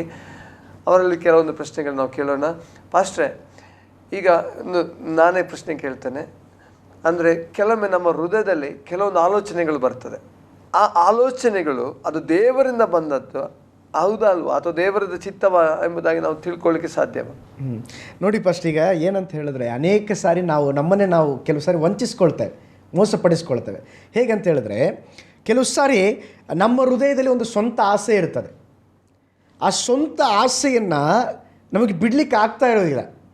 ಆ ಸ್ವಂತ ಆಸೆಯನ್ನು ಎಷ್ಟು ಸಾಧ್ಯನೋ ಅದು ದೇವರ ಚಿತ್ತ ಇಲ್ಲ ಅಂತ ಹೇಳಿದ್ರು, ಇಲ್ಲ ದೇವರಿಗೆ ನಾವು ಹೇಳ್ತೇವೆ, ಇಲ್ಲ ದೇವರೇ ಇದು ದೇವರ ಚಿತ್ತನೇ, ನಿಂದೇ ಚಿತ್ತ, ಇದು ನಿಂದೇ ಚಿತ್ತ ಅಂಥೇಳಿ ನಾವು ಅನೇಕ ಸಾರಿ ನಾವು ಅದನ್ನೇನು ಮಾಡ್ತೀವಿ ಅಂತ ಹೇಳಿದ್ರೆ ಕೆಲವು ಸಾರಿ ಹೇಳ್ತಾರೆ ಕೈ ಟ್ವಿಸ್ಟ್ ಮಾಡ್ತಾರಂತ ಹೇಳಿದ್ರೆ ಕೇಳಿದ್ರೆ ಪಾಸ್ಟರ್. ಅಂದರೆ ದೇವರು ಕೊಡೋದಿಲ್ಲ, ಆದರೂ ಕೆಲವು ಮಕ್ಕಳು ನೋಡಿ ತಂದೆ ತಾಯಿಗಳು ಏನೂ ಕೊಡೋದಿಲ್ಲ. ಅವಾಗ ಏನು ಮಾಡ್ತೀವಿ ನಾವು, ಡ್ಯಾಡಿ ಡ್ಯಾಡಿ ಕೊಡು ಡ್ಯಾಡಿ ಕೊಡು ಡ್ಯಾಡಿ. ಕೈಯನ್ನು ಏನು ಮಾಡ್ತಾರೆ ಅಂತೇಳಿ ಸ್ವಲ್ಪ ಹಾಗೆ ಮೆಲ್ಲಗೆ ಅವ್ರನ್ನ ಮೆಲ್ಲಗೆ ಇದು ಮಾಡಿ ಏನು ಹೇಳ್ತಾರೆ ಪಾಸ್ಟರ್, ಪಾಲಿಶ್, ಕರೆಕ್ಟ್, ಪಾಲಿಶ್ ಮಾಡೋದು. ಆಗ ತಂದೆ ತಾಯಿಗಳು ಆ ಪಾಲಿಶ್ಗೆ ಏನು ಮಾಡಿಬಿಡ್ತಾರೆ, ಓ ಅಯ್ಯೋ ಪಾಪ ಅಂತೇಳಿ ಕೊಟ್ಬಿಡ್ತಾರೆ. ಆದರೆ ದೇವ್ರ ವಿಷಯದಲ್ಲಿ ಹಿಂಗೆ ನಡೆಯಲ್ಲ ಪಾಸ್ಟರ್. ನಮ್ಮ ಸ್ವಂತ ದೇವರ ಚಿತ್ತ ಫಸ್ಟ್ ತಿಳ್ಕೊಬೇಕಂತ ಹೇಳಿದ್ರೆ ಮೊದಲನೇದಾಗಿ ನಮ್ಮ ಹೃದಯದಲ್ಲಿರುವಂಥ ಸ್ವಂತ ಆಸೆಗಳಿಗೆ ಕಡಿವಾಣ ಹಾಕಬೇಕು. ಫಸ್ಟ್ ಒಬ್ಬ ಯೌವನಸ್ಥ ತನ್ನ ಭವಿಷ್ಯದ ಸಂಗಾತಿಗಾಗಿ ಪ್ರಾರ್ಥನೆ ಮಾಡ್ದ. ಒಳ್ಳೆಯ ಪ್ರಾರ್ಥನಾ ವೀರ. ಅವನು ಹೇಳ್ದ, ದೇವರೇ ನಿನ್ನ ಚಿತ್ತದಂತೆ ನನ್ನ ಮದುವೆ ನಡೀಬೇಕು. ಪ್ರೇಯರ್ ಮಾಡ್ತಾ ಇದ್ದಾನೆ, ದೇವರೇ ನಿನ್ನ ಚಿತ್ತದಂತೆ ನನಗೆ ಮದುವೆ ನಡೀಬೇಕು. ಅವನು ಹೇಳ್ದ, ಅವನು ಹೀಗೆ ಪ್ರಾರ್ಥನೆ ಮಾಡ್ದ, ಕರ್ತನೇ ನನ್ನ ವಿವಾಹವು ನಿನ್ನ ಚಿತ್ತದಂತೆಯೇ ನಡೆಯಲಿ. ಪ್ರೇಯರ್ ಮಾಡ್ತಾ ಇದ್ದಾನೆ, ಕರ್ತನೇ ನನ್ನ ವಿವಾಹವು ನಿನ್ನ ಚಿತ್ತದಂತೆ ನಡೆಯಲಿ. ನೀ ಯಾರನ್ನು ತೋರಿಸಿದರೂ ಅವರನ್ನೇ ಮದುವೆ ಆಗ್ತಾನೆ. ಕರ್ತನೇ ನಿನ್ನ ಚಿತ್ತ ನನ್ನ ಜೀವನದಲ್ಲಿ ವಿವಾಹ ಕಾರ್ಯದಲ್ಲಿ ನಡೆಯಲಿ. ನೀನು ಯಾರನ್ನು ತೋರಿಸಿದರೂ ಅವರನ್ನೇ ಮದುವೆ ಆಗ್ತಾನೆ. ಆದರೂ ಪ್ರೇಯರ್ ಮಾಡ್ತಾ ಇದ್ದಾನೆ, ಆದರೂ ದಯವಿಟ್ಟು ಪಕ್ಕದ ಮನೆಯ ಮೇರಿಯನ್ನೇ ತೋರಿಸು. ಇಂಗ್ಲೀಷ್ ಭಾಷೆಯಲ್ಲಿ ಚೆನ್ನಾಗಿದೆ pastor. Lord thy will be done but let me marry our next house Mary. ನೋಡಿ, ಅವನು ಪ್ರೇಯರ್ ಮಾಡ್ತಾ ಇದ್ದಾನೆ, ದೇವರೇ ನಿನ್ನ ಚಿತ್ತನೇ ನಡೀಲಿ, ನೀನು ಯಾರು ತೋರಿಸಿದ್ರು ಅವ್ರನ್ನೇ ಮದುವೆ ಆಗ್ತಾನೆ, ಆದರೆ ಪಕ್ಕದ ಮನೆಯಲ್ಲಿ ಇರುವಂಥ ಆ ಮೇರಿಯನ್ನೇ ತೋರಿಸು ಸ್ವಾಮಿ. ಇದು ದೇವರ ಚಿತ್ತ ಅಲ್ಲ ರೀ. ಇದು ನಮಗೆ ಗೊತ್ತು. ಇದು ನಮ್ಮ ಚಿತ್ತವನ್ನು ಇಟ್ಕೊಂಡು ತಿರುಗಿ ಅದರಲ್ಲಿ ನಾನು ಹೇಳಿದ್ನಲ್ವಾ 50% ಇರಲ್ಲ ದೇವ್ರ ಚಿತ್ತ ಹುಡ್ಕೋದ್ರಲ್ಲಿ. 100% ದೇವರ ಕೈಯಲ್ಲೇ ಇರ್ತದೆ. ಈ ವಿಧವಾಗಿ ನಾನೇ ಪ್ರೇಯರ್ ಮಾಡಿ ಅದು ದೇವರ ಚಿತ್ತ ಇದೆಯೋ ಇಲ್ವೋ ಅಂತೇಳಿ ನಾನೇ ಉತ್ತರ ಕೊಟ್ಟರೆ ಅದು ದೇವರ ಚಿತ್ತ ಹೇಗಾಗುತ್ತೆ ಪಾಸ್ಟರ್? ಇನ್ನೊಬ್ಬ ಪೋಷಕರು ನನ್ನ ಬಳಿ ಬಂದು ಕೇಳಿದ್ರು, ಪಾಸ್ಟರ್ ನಾನು ನನ್ನ ಮಗನಿಗಾಗಿ ಪ್ರೇಯರ್ ಮಾಡಿದೆ ಪಾಸ್ಟರ್, ದೇವರು ನನಗೆ ಒಂದು ದೇವ್ರ ಚಿತ್ತವನ್ನು ತೋರಿಸಿದ್ದಾರೆ. ನನಗೆ ಬಹಳ ಸಂತೋಷ ಆಯಿತು. Wow, super. ಏನು ಸಿಸ್ಟರ್ ಹೇಳಿ? ಏನಿಲ್ಲ ಪಾಸ್ಟರ್, ನಾವು ಪ್ರೇಯರ್ ಮಾಡುವಾಗ ದೇವರು ನಮಗೆ ABCDE ತೋರಿಸಿದ್ರು. ನನಗೆ ಆಶ್ಚರ್ಯ ಆಯಿತು. ಎ ಇಂದ ಈವರೆಗೂ ಅಕ್ಷರಗಳನ್ನು ತೋರಿಸಿದ್ರಂತೆ. ನಾನು ಹೇಳಿದೆ, ಇದು ಭಯಂಕರಪ್ಪ, ನನಗೆ ಪರಲೋಕದ ಪ್ರಕಟಣೆ ಎಲ್ಲ ಸಿಕ್ಕಿದೆ, ನಿಮಗೆ ಅದಕ್ಕಿಂತಲೂ 3ನೇ ಆಕಾಶದ ಪ್ರಕಟಣೆ ನಿಮಗೆ ಸಿಕ್ಕಿದೆ, ಏನು ABCDE ತೋರಿಸಿದ್ದಾರಂತ ಹೇಳ್ತೀರಾ? ಅವ್ರು ಹೇಳಿದ್ರು, ಏನಿಲ್ಲ ಪಾಸ್ಟರ್, ಎ ಅಂದರೆ ಏಜ್, ಬಿ ಅಂದರೆ ಬ್ಯೂಟಿ, ಸಿ ಅಂದರೆ ಕಾಸ್ಟ್, ಡಿ ಅಂದರೆ ಡೌರಿ, ಇ ಅಂದರೆ ಎಜುಕೇಷನ್. ಅವ್ರ ಮಗನಿಗಾಗಿ ಪ್ರೇಯರ್ ಮಾಡ್ತಾ ಇದ್ದಾರಂತೆ. A to E ತೋರಿಸಿದಾರಂತೆ, ಬ್ಯೂಟಿ ತೋರಿಸಿದಾರಂತೆ, ಕಾಸ್ಟ್ ಜಾತಿಯನ್ನು ತೋರಿಸಿದಾರಂತೆ, ಡೌರಿ ವರದಕ್ಷಿಣೆಯನ್ನು ತೋರಿಸಿದಾರಂತೆ, ಎಜುಕೇಷನ್ ತೋರಿಸಿದಾರಂತೆ. ನಾನು ಹೇಳಿದೆ, ಈ ಪ್ರಕಟಣೆ ನಿಮಗೆ ಪರಲೋಕದಿಂದ ಬಂದದ್ದಲ್ಲ, ನರಕದಿಂದ ಬಂದಿದ್ದು. ತಮ್ಮ ಕಾರ್ಯಗಳನ್ನು ಕೇಳೋದಕ್ಕೆ ನಮಗೆ ಹಾಸ್ಯಾಸ್ಪದಕವಾಗಿದ್ದರೂ ಕೂಡ ಇದೆಲ್ಲ ನಡೀತಾ ಇದೆ. ಜನರು ತಮಗೆ ತಾವೇ ಆಲ್ರೆಡಿ ಡಿಸೈಡ್ ಮಾಡಿಕೊಂಡು ಆಮೇಲೆ ಬಂದು ಏನೋ ದೇವ್ರ ಹತ್ರ ಒಂದು ಸೀಲು ಒಂದು ಸಿಗ್ನೇಚರ್ ಹಾಕ್ಕೊಂಡು ಹೋಗ್ಬಿಟ್ರೆ ಎಲ್ಲ ರೆಡಿ ಮಾಡ್ಕೊಂಡು ಬಂದ್ಬಿಡ್ತಾರೆ. ರೆಡಿ ಮಾಡ್ಕೊಂಡು ಬಂದ್ಬಿಟ್ಟು, ದೇವರೇ ನಿಮ್ಮ ಚಿತ್ತ ಒಂದು ಸೀಲ್ಗಾಗಿ ವೇಟ್ ಮಾಡ್ತಾ ಇದ್ದಾನೆ, ಒಂದು ಸಹಿಗಾಗಿ ಇದು ಮಾಡ್ತಾ ಇದ್ದಾನೆ. ದೇವರು ಸೀಲು ಸಹಿ ಹಾಕುವಂಥ ದೇವರಲ್ಲ. ದೇವರು ಚಿತ್ತ ಹೆಂಗಿರ್ತಂದರೆ ಅವರೇ ಬರೀತಾರೆ, ಅವರೇ ಸೀಲ್ ಹಾಕ್ತಾರೆ, ಅವರೇ ಸಹಿ ಹಾಕ್ತಾರೆ. ಅದು ದೇವ್ರ ಚಿತ್ತ. ನಾನು ಬರ್ಕೊಂಡೋಗಿ ಅವ್ರ ಹತ್ರ ಗ್ರ್ಯಾಂಟೆಡ್ ತಗೊಳ್ಳೋದು ಅದು ದೇವ್ರ ಚಿತ್ತ ಅಲ್ಲವೇ ಅಲ್ಲ. ಈ ವಿಧವಾಗಿ ನಾವು ನೋಡ್ತಾ ಇದ್ದೀವಿ ಪಾಸ್ಟರ್. ಜನರೆಲ್ಲ ದೇವ್ರ ಚಿತ್ತ ಹೀಗೆ ಹುಡುಕ್ತಾರೆ, ಹೀಗೆ ನಾವು ಹುಡುಕಬಾರ್ದು. ಎರಡನೇದಾಗಿ ಪಾಸ್ಟರ್ ನೋಡಿ, ಕೆಲವರು ನಾವೇನು ಮಾಡ್ತೀವಿ ಅಂತ ಹೇಳಿದ್ರೆ ದೇವರ ಚಿತ್ತ ಇದೆಯೋ ಇಲ್ವೋ ಎಂಬುದಾಗಿ ದೇವರ ವಾಕ್ಯ ಅನುಸಾರವಾಗಿದೆಯಾ ಅಂತ ನೋಡಬೇಕು.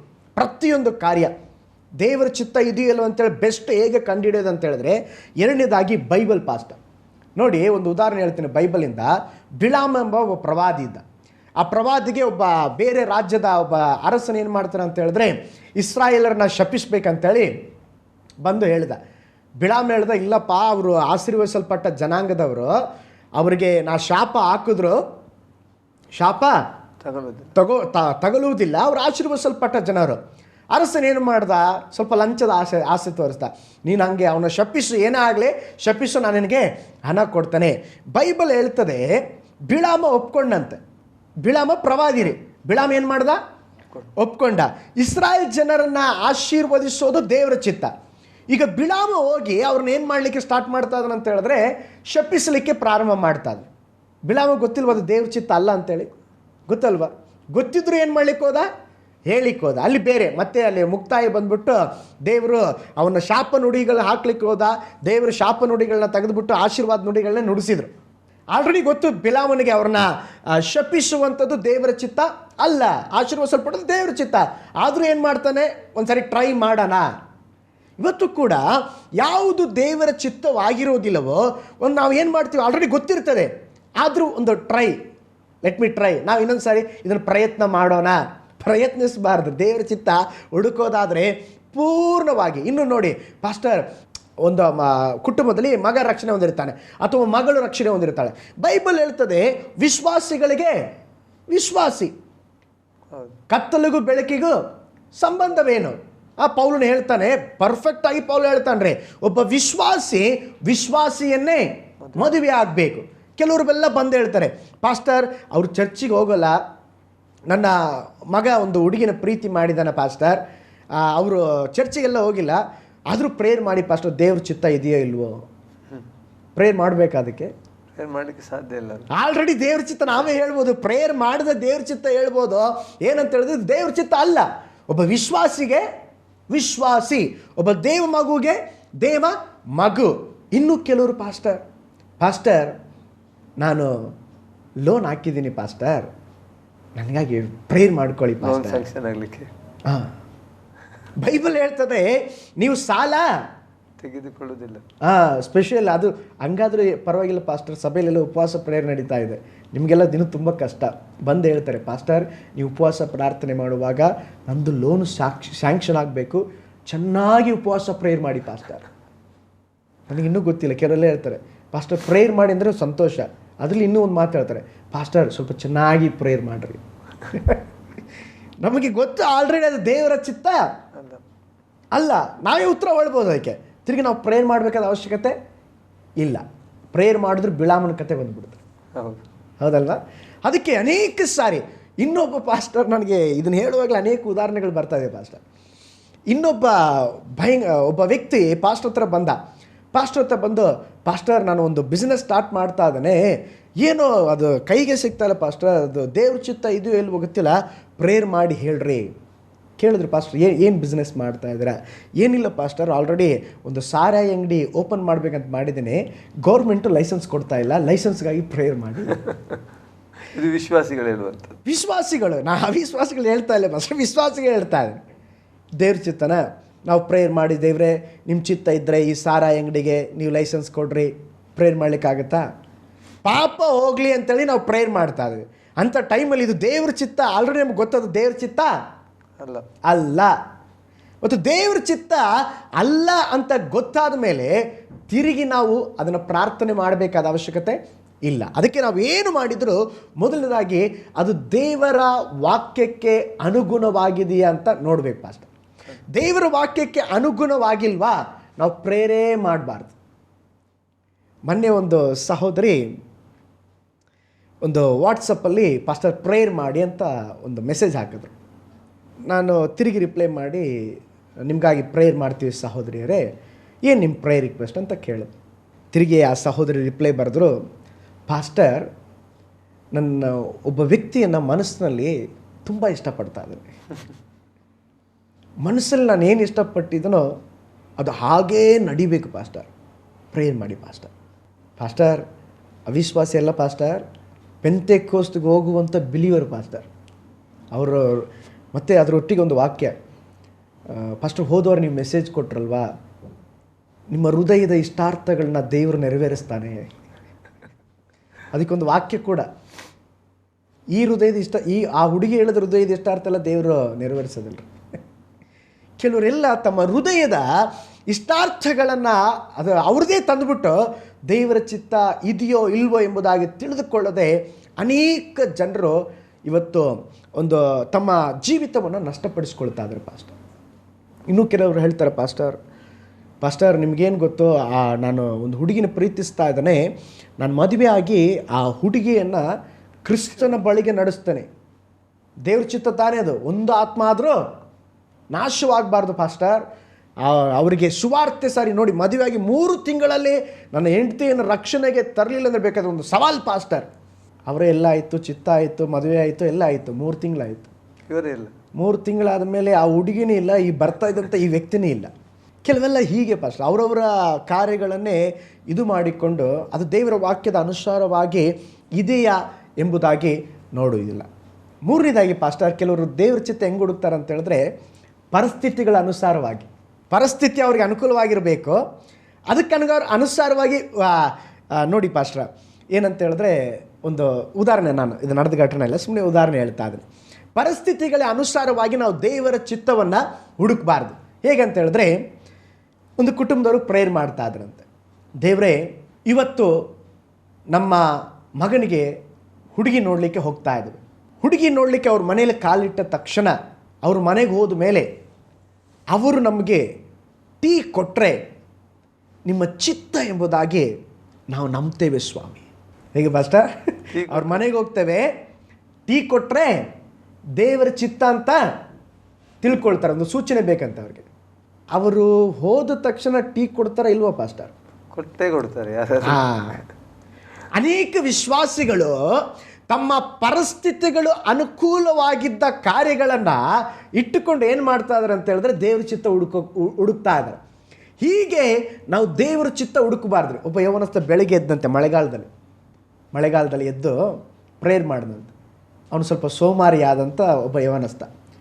ದೇವರೇ ಮಳೆಗಾಲದಲ್ಲಿ, ದೇವರೇ ಇವತ್ತು ಒಂದು ವೇಳೆ ಮಳೆ ಬಂದರೆ ನಾನು ಕೆಲಸಕ್ಕೆ ಹೋಗಂಗಿಲ್ಲ, ಅದು ನಿನ್ನ ಚಿತ್ತ ಅಂತ ನಾನು ತಿಳ್ಕೊಳ್ತೇನೆ. ಮಳೆಗಾಲದಲ್ಲಿ ಮಳೆ ಬರ್ತದೆ ಇಲ್ವೋ ಪಾಸ್ಟರ್? ಬಂದೇ ಬರ್ತದೆ. ಅವನು ಪ್ರೇಯರ್ ಮಾಡ್ತಾ ಇದ್ದಾನೆ, ಮಳೆ ಬಂದರೆ ಅವನ ಕೆಲಸಕ್ಕೆ ಹೋಗಬಾರ್ದು ಅಂತ, ಅದು ದೇವ್ರ ಚಿತ್ತ ಅಂತ. ಇನ್ನೂ ಅದಾದರೂ ಪರವಾಗಿಲ್ಲ ಪಾಸ್ಟರ್, ಇನ್ನೂ ವಿಚಿತ್ರವಾದ ಕಾರ್ಯ ಇರುತ್ತೆ. ದೇವರೇ ಈಗ ನಾನು ಕಣ್ಣು ಮುಚ್ಚಿಕೊಂಡು ಪ್ರಾರ್ಥನೆ ಮಾಡ್ತಾ ಇದ್ದಾನೆ, ಕಣ್ಣು ಮುಚ್ಚಿ ನಾನು ಕಣ್ಣು ತೆಗೆದರೆ, ನಾನು ಕಣ್ಣು ಮುಚ್ಚಿದಾಗ ಕಪ್ಪು ಬಣ್ಣ ಕಂಡರೆ, ಕತ್ತಲು ಅಥವಾ ಕಪ್ಪು ಬಣ್ಣ ಕಂಡರೆ ನಿನ್ನ ಚಿತ್ತ ಎಂಬುದಾಗಿ ನಾನು ತಿಳಿದುಕೊಳ್ತೇನೆ ಸ್ವಾಮಿ. ನಾನು ಹೇಳಿದೆ ನನಗೂ ಕಪ್ಪೆ ಕಾಣೋದಪ್ಪ, ಹಸಿರು ಕಾಣೋದಿಲ್ಲ. ಕೆಲವರೆಲ್ಲ ಪ್ರೇಯರ್ ಮಾಡುವಾಗ ತಮ್ಮ ಪರಿಸ್ಥಿತಿಗಳ ಅನುಸಾರವಾಗಿ ಏನು ಮಾಡ್ತಾರೆ, ಪ್ರೇಯರ್ ಮಾಡ್ಕೊಂಡ್ಬಿಡ್ತಾರೆ. ಇನ್ನು ಕೆಲವರು ಇಂಟರ್ವ್ಯೂಗೆ ಹೋಗ್ತಾ ಇರ್ತಾರೆ, ದೇವರೇ ಇವತ್ತು ನಾನು ಹೋಗ್ತಾ ಇದ್ದೇನೆ, ನಾನು ಹೋಗುವಾಗ ಹತ್ತುವಂಥ ಬಸ್ಸು ಕೆಂಪಾಗಿದ್ದರೆ ಈ ಕೆಲಸದಲ್ಲಿ ನಿಮ್ಮ ಚಿತ್ತ ಇದೆ ಎಂಬುದಾಗಿ ನಾನು ತಿಳ್ಕೊಳ್ತೇನೆ. ನಮ್ಮ ಕರ್ನಾಟಕ ಬಸ್ ಎಲ್ಲ ಕೆಂಪು ಕಲರೇ ಪಾಸ್ಟರ್. ಹೌದಲ್ವಾ? ಹೀಗೆ ನಾವು ಪರಿಸ್ಥಿತಿಗಳ ಅನುಸಾರವಾಗಿ ದೇವರ ಚಿತ್ತವನ್ನು ಹುಡುಕಬಾರದು. ಬೈಬಲನ್ನು ಮುಚ್ಚಿ ಹಂಗೆ ದೇವರೇ ನಿನ್ನ ಚಿತ್ತ ಏನು, ಅದು ತಪ್ಪು. ಇವೆಲ್ಲ ದೇವರ ಚಿತ್ತ ಹೇಗೆ ಹುಡುಕಬೇಕು, ಇದೆಲ್ಲ ನಾನು 3 ಕಾರ್ಯ ಹೇಳಿದೆ ಪಾಸ್ಟರ್. ಪರಿಸ್ಥಿತಿ ಅನುಸಾರವಾಗಿ ಹುಡುಕಬಾರ್ದು, ಅದು ಮತ್ತಿರಿಗೆ ಬೈಬಲ್ ಪ್ರಕಾರ ಇದೆಯಾ ಅಂತ ನಾವು ನೋಡಬೇಕು. ಇವೆಲ್ಲ ಕಾರ್ಯ ದೇವರ ಚಿತ್ತದಲ್ಲೇ ಬರ್ತದೆ. ಇದು ದೇವರ ಚಿತ್ತ ಹೌದಾ ಅಲ್ಲ? ಕೆಲವು ಸಾರಿ ನಾವೇ ಪ್ರಾರ್ಥನೆ ಮಾಡಿ ನಾವೇ ಉತ್ತರ ಕೊಡ್ತೇವೆ, ಅದು ಕೂಡ ದೇವರ ಚಿತ್ತ ಅಲ್ಲ. ದೇವರ ಚಿತ್ತ ಅಂತ ಹೇಳಿದ್ರೆ ದೇವರು ಏನು ಹೇಳ್ತಾರೋ, ನನ್ನ ಸ್ವಂತ ಆಸೆಗಳು ಅದರಲ್ಲಿ ಇರೋದಿಲ್ಲ. ದೇವರು ಏನು ಹೇಳ್ತಾರೋ ಅದನ್ನು ಮಾಡೋದೇ ದೇವರ ಚಿತ್ತ ಪಾಸ್ಟರ್. ಪಾಸ್ಟರ್, ನೀವು ನಾನು ಕೇಳಿದಂಥ ಪ್ರಶ್ನೆಗೆ ಸರಿಯಾದ ಉತ್ತರ ಸಿಕ್ಕಿತು ಅನ್ನಿಸ್ತದೆ. ವೀಕ್ಷಕರಲ್ಲಿ ನೆನೆಸ್ತಾರೆ, ಇದು ಅವರದ್ದು ಒಂದು ಏನಾಗಿರ್ಬೋದು, ಡೌಟ್ ಆಗಿರ್ಬೋದು, ಪ್ರಶ್ನೆ ಆಗಿರ್ಬೋದು. ಅನೇಕ ಸರ್ತಿ ನಾವು ಈ ರೀತಿಯಲ್ಲಿ ಅನೇಕ ನಾವುಗಳು ಮಾಡಿರ್ಬೋದು ಅಲ್ಲ ಪಾಸ್ಟರ್? ಅನೇಕ ನಮ್ಮ ಇಚ್ಛೆಗಳನ್ನು ನಾವು ಇಟ್ಕೊಂಡು, ನಮ್ಮ ಇಷ್ಟಗಳನ್ನು ಇಟ್ಕೊಂಡು ಅದನ್ನು ದೇವರ ಚಿತ್ತದೊಂದಿಗೆ ತುಲನೆ ಮಾಡಿ ನೋಡ್ತೇವೆ ಅಲ್ವಾ ಪಾಸ್ಟರ್? ಇವರು ಇನ್ನೊಂದು ಪ್ರಶ್ನೆ ಕೇಳ್ತಾರೆ, ಕೊನೆಯ ಪ್ರಶ್ನೆ. ದೇವರ ಚಿತ್ತ ಮತ್ತು ಮನುಷ್ಯ ಚಿತ್ತದಲ್ಲಿ ಯಾವುದು ಒಳ್ಳೆಯದು? ದೇವರ ಚಿತ್ತವನ್ನು ನೆರವೇರಿಸಿದ, ಇದು ಈ ಸಹೋದರಿ ಯಾಕೆ ಕೇಳಿದ್ರೆ ನನಗೆ ಗೊತ್ತಿಲ್ಲ, ಬಟ್ ಎಲ್ಲರಿಗೂ ಗೊತ್ತಿರುವಂಥ ವಿಚಾರನೇ. ಆದರೆ ಅವನು ಯಾಕೆ ಈ ಕನ್ಫ್ಯೂಸಲ್ಲಿ ಕೇಳ್ತಿದ್ದಾರೆ ಗೊತ್ತಿಲ್ಲ ಅವರು. ಆದರೆ ಇವ್ರು ನಾನು ಅನಿಸ್ತೇನೆ ಫಸ್ಟ್ ಅದು ದೇವರ ಚಿತ್ತ ಬೆಸ್ಟ್, ನಮ್ಮ ಚಿತ್ತ ಬೆಸ್ಟ್ ಅಂತ ಕೇಳ್ತಾ ಇರ್ಬೋದು ಅನ್ಸುತ್ತಲ್ಲ. ಹೌದು, ಯಾವುದು ಬೆಸ್ಟ್ ಅಂತ ಪ್ರಶ್ನೆ. Okay okay okay okay okay first ಒಂದು ವಾಕ್ಯ ಓದಿ ಅವರಿಗೆ, ಆದರೆ ಕೊನೆಯದಾಗಿ ನಾವು ಅದನ್ನೊಂದು ಉತ್ತರ ಹೇಳಿಬಿಡೋಣ. ಯೆಶಾಯ ಬರೆದ ಪ್ರವಾದನ ಗ್ರಂಥ 55ನೇ ಅಧ್ಯಾಯ 8 ಮತ್ತು 9ನೇ ವಾಕ್ಯ ಪಾಸ್ಟರ್. ಯೆಹೋವನು ಹೀಗನ್ನುತ್ತಾನೆ, ಯೆಹೋವನು ಹೀಗೆನ್ನುತ್ತಾನೆ, ನನ್ನ ಆಲೋಚನೆಗಳು ನಿಮ್ಮ ನನ್ನ ಆಲೋಚನೆಗಳು ನಿಮ್ಮ ಆಲೋಚನೆಗಳಲ್ಲ, ನಿಮ್ಮ ಮಾರ್ಗಗಳು ನನ್ನ ನಿಮ್ಮ ಮಾರ್ಗಗಳು ನನ್ನ ಮಾರ್ಗಗಳಲ್ಲ, ಭೂಮಿಯ ಮೇಲೆ ಎಷ್ಟು ಉನ್ನತವೋ, ಭೂಮಿಯ ಮೇಲೆ ಆಕಾಶವು ಎಷ್ಟು ಉನ್ನತವೋ, ನಿಮ್ಮ ಮಾರ್ಗಗಳಿಗಿಂತ ನಿಮ್ಮ ಮಾರ್ಗಗಳಿಗಿಂತ ನನ್ನ ಮಾರ್ಗಗಳು, ನನ್ನ ಮಾರ್ಗಗಳು, ನಿಮ್ಮ ಆಲೋಚನೆಗಳು ನಿಮ್ಮ ಆಲೋಚನೆಗಳಿಗಿಂತ ನನ್ನ ಆಲೋಚನೆಗಳು ಅಷ್ಟು ಉನ್ನತವಾಗಿವೆ. ನೋಡಿ ಪಾಸ್ಟರ್, ಅವ್ರ ಪ್ರಶ್ನೆಗೆ ಇದೆ ಉತ್ತರ. ಏನಂತ ಹೇಳಿದ್ರೆ ದೇವರು ಹೇಳ್ತಾ ಇದ್ದಾರೆ, ನಿಮ್ಮ ಆಲೋಚನೆಗಳಿಗಿಂತ ನನ್ನ ಆಲೋಚನೆ ಮಿಗಿಲಾಗಿದೆ. ನೀವು ಬಯಸುವುದಕ್ಕಿಂತ ನಿಮ್ಮ ಕುರಿತು ನಾನು ಬಯಸುವುದು ಉನ್ನತವಾಗಿದೆ. ನಾವು ಯಾವಾಗಲೂ ದೇವರ ಚಿತ್ತಕ್ಕೆ ಒಪ್ಪಿಸಿಕೊಟ್ರೆ ಪಾಸ್ಟರ್, ಯಾವಾಗಲೂ ಅದು ಬೆಸ್ಟ್ ಆಗಿರುತ್ತದೆ. ಬೈಬಲಲ್ಲಿ ಒಂದು ವಾಕ್ಯ ಇದೆ ಪಾಸ್ಟರ್, ನಾವು ಬೇಡಿಕೊಳ್ಳುವುದಕ್ಕಿಂತಲೂ ಯೋಚಿಸುವುದಕ್ಕಿಂತಲೂ ಹೆಚ್ಚಿನದನ್ನೇ ಮಾಡುವ ದೇವರು.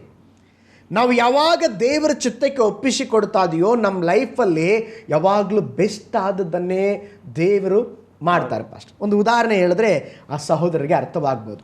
ಒಂದು ತಂದೆ ತಾಯಿಗಳು ತಮ್ಮ ಪುಟ್ಟ ಮಗನಿಗೆ ಮರು ದಿವಸ ಬರ್ತ್ಡೇ ಇತ್ತು. ಬರ್ತ್ಡೇ ಇರುವಾಗ ಅವ್ರಿಗೆ ಏನಾದರೂ ಗಿಫ್ಟ್ ಕೊಡಿಸೋಣ ಅಂತೇಳಿ ಅಂಗಡಿಗೆ ಕರ್ಕೊಂಡೋದ್ರು. ಅಂಗಡಿಗೆ ಕರ್ಕೊಂಡೋಗ ಎಲ್ಲ ನೋಡ್ದ, ಒಂದು ಹುಡುಗ ಒಂದು ಬೊಂಬೆಯನ್ನು ಇಷ್ಟಪಟ್ಟ. ಮಮ್ಮಿ ಡ್ಯಾಡಿ ನನಗೆ ಇದೇ ಬೇಕು ಅಂತ ಕೇಳ್ದ. ಆಗ ತಂದೆ ತಾಯಿ ಹೇಳಿದ್ರು, ಇಲ್ಲ ಮಗ ಇದು ಬೇಡ, ನಾವು ಬೇರೆ ಕೊಡೋಣ. ಅಳೋದಕ್ಕೆ ಪ್ರಾರಂಭ ಮಾಡಿದ್ರು. ಇಲ್ಲ ಮಮ್ಮಿ ನನಗೆ ಇದೇ ಬೇಕು. ಮಗನ ಬರ್ತ್ಡೇ ಅಲ್ವಾ, ಇವನ್ನ ನಾವು ನೋವಿಸ್ಬಾರ್ದು ಅಂತೇಳಿ ತಂದೆ ತಾಯಿಗಳು ಅವನ ಕೇಳಿದ ಬೊಂಬೆಯನ್ನೇ ಇಸ್ಕೊಟ್ರು. ಮರುದಿವಸ ಬರ್ತ್ಡೇ ಆಯಿತು. ಅವನ ಸ್ನೇಹಿತರೆಲ್ಲ ಬಂದಿದ್ದರು. ಎಲ್ಲ ಬಂದು ಹೋದ್ಮೇಲೆ ಅವ್ರಿಗೊಬ್ಬ ಅಣ್ಣ ಇದ್ದ, ಆ ಮಗುನ ಅಣ್ಣ ಇದ್ದ. ಅಣ್ಣ ಹೇಳ್ದ, ತಮ್ಮ ನೀನು ಎಷ್ಟು ಹುಚ್ಚ ಗೊತ್ತಾ, ನಿನ್ನೆ ನಿನ್ನ ಬರ್ತ್ಡೇಗೆ ಮಮ್ಮಿ ಡ್ಯಾಡಿ ಇದಕ್ಕಿಂತ 100ರಷ್ಟು ಜಾಸ್ತಿ ಹಣ ಬೆಲೆ ಬಾಳುವ ಕಾರ್ ರಿಮೋಟ್ ಒಂದು ಕಾರ್ನ ಕೊಡಿಸ್ಬೇಕಂತೇಳಿ ಮಮ್ಮಿ ಡ್ಯಾಡಿ ಬಯಸಿದ್ರು. ಅದು 10,000 ರೂಪಾಯಿ ಬೆಲೆ. ನೀನು ತೊಗೊಂಡಿದ್ದು 1,000 ರೂಪಾಯಿ ಬೆಲೆ. ಮಮ್ಮಿ ಡ್ಯಾಡಿ ನನಗೆ 10,000 ರೂಪಾಯಿ ಕಾರ್ನ ಕೊಡಿಸ್ಬೇಕಂತ ಬಯಸಿದ್ರು. ನೀನೇನು ಮಾಡಿದೆ, ನನಗೆ 1,000 ರೂಪಾಯಿ ಬೇಕಂತ ಬೊಂಬೆನ ತೊಗೊಂಡ್ಬಿಟ್ಟೆ. ಅವ್ನಿಗೆ ತುಂಬ ವೇದನೆ ಆಯಿತಂತ. ಅಯ್ಯೋ, ನನ್ನ ಚಾಯ್ಸ್ಗಿಂತ ನನ್ನ ತಂದೆ ತಾಯಿಗಳ ಚಾಯ್ಸ್ಗೆ ಹೋಗಿದ್ರೆ ಬೆಸ್ಟ್ ಆಗಿರ್ತಾ ಇತ್ತು. ಕೆಲವು ಸಾರಿ ನಾವು ಹಾಗೆ ಫಸ್ಟ್ ಇಲ್ಲಿ ಬೈಬಲ್ ಹೇಳ್ತದೆ, ನಮ್ಮ ಚಿತ್ತ ಯಾವಾಗಲೂ ಈ ರೂಪ್ ಲೆವೆಲ್ ಅಷ್ಟೇ. ಬೈಬಲ್ ಹೇಳ್ತದೆ ಎಷ್ಟು ಅಡಿ ಬಸ್ ಇದು 10 ಅಡಿ ಅಷ್ಟೇ. ದೇವರ ಚಿತ್ತ ಹೆಂಗಿರ್ತದೆ ಅಂತ ಹೇಳಿದ್ರೆ ಆಕಾಶದವರೆಗೆ ಅಂತೆ. ಆಕಾಶ ಯಾರೂ ಅಳ್ದಿಲ್ಲ. ದೇವರು ಹೇಳ್ತಾ ಇದ್ರೆ, ನಿನ್ನ ಲೈಫಲ್ಲಿ ನೀನು ಹಾಕಿಕೊಂಡಿರುವ ಚಿತ್ತ ಇಷ್ಟೇ, ಆದರೆ ನಿನ್ನ ಕುರಿತು ನಾನು ಹಾಕಿಕೊಂಡಿರುವಂಥ ಚಿತ್ತ ಬಹಳವಾಗಿದೆ. ಯೆರೆಮೀಯ ಪ್ರವಾದನ ಗ್ರಂಥ 29ನೇ ಅಧ್ಯಾಯ 11ನೇ ವಾಕ್ಯದಲ್ಲಿ ದೇವರು ಹೇಳ್ತಾ ಇದ್ದಾರೆ, ನಾನು ನಿನ್ನ ಲೈಫಲ್ಲಿ ಒಂದು ಒಳ್ಳೆ ಪ್ಲ್ಯಾನ್ ಹಾಕಿದ್ದೆ.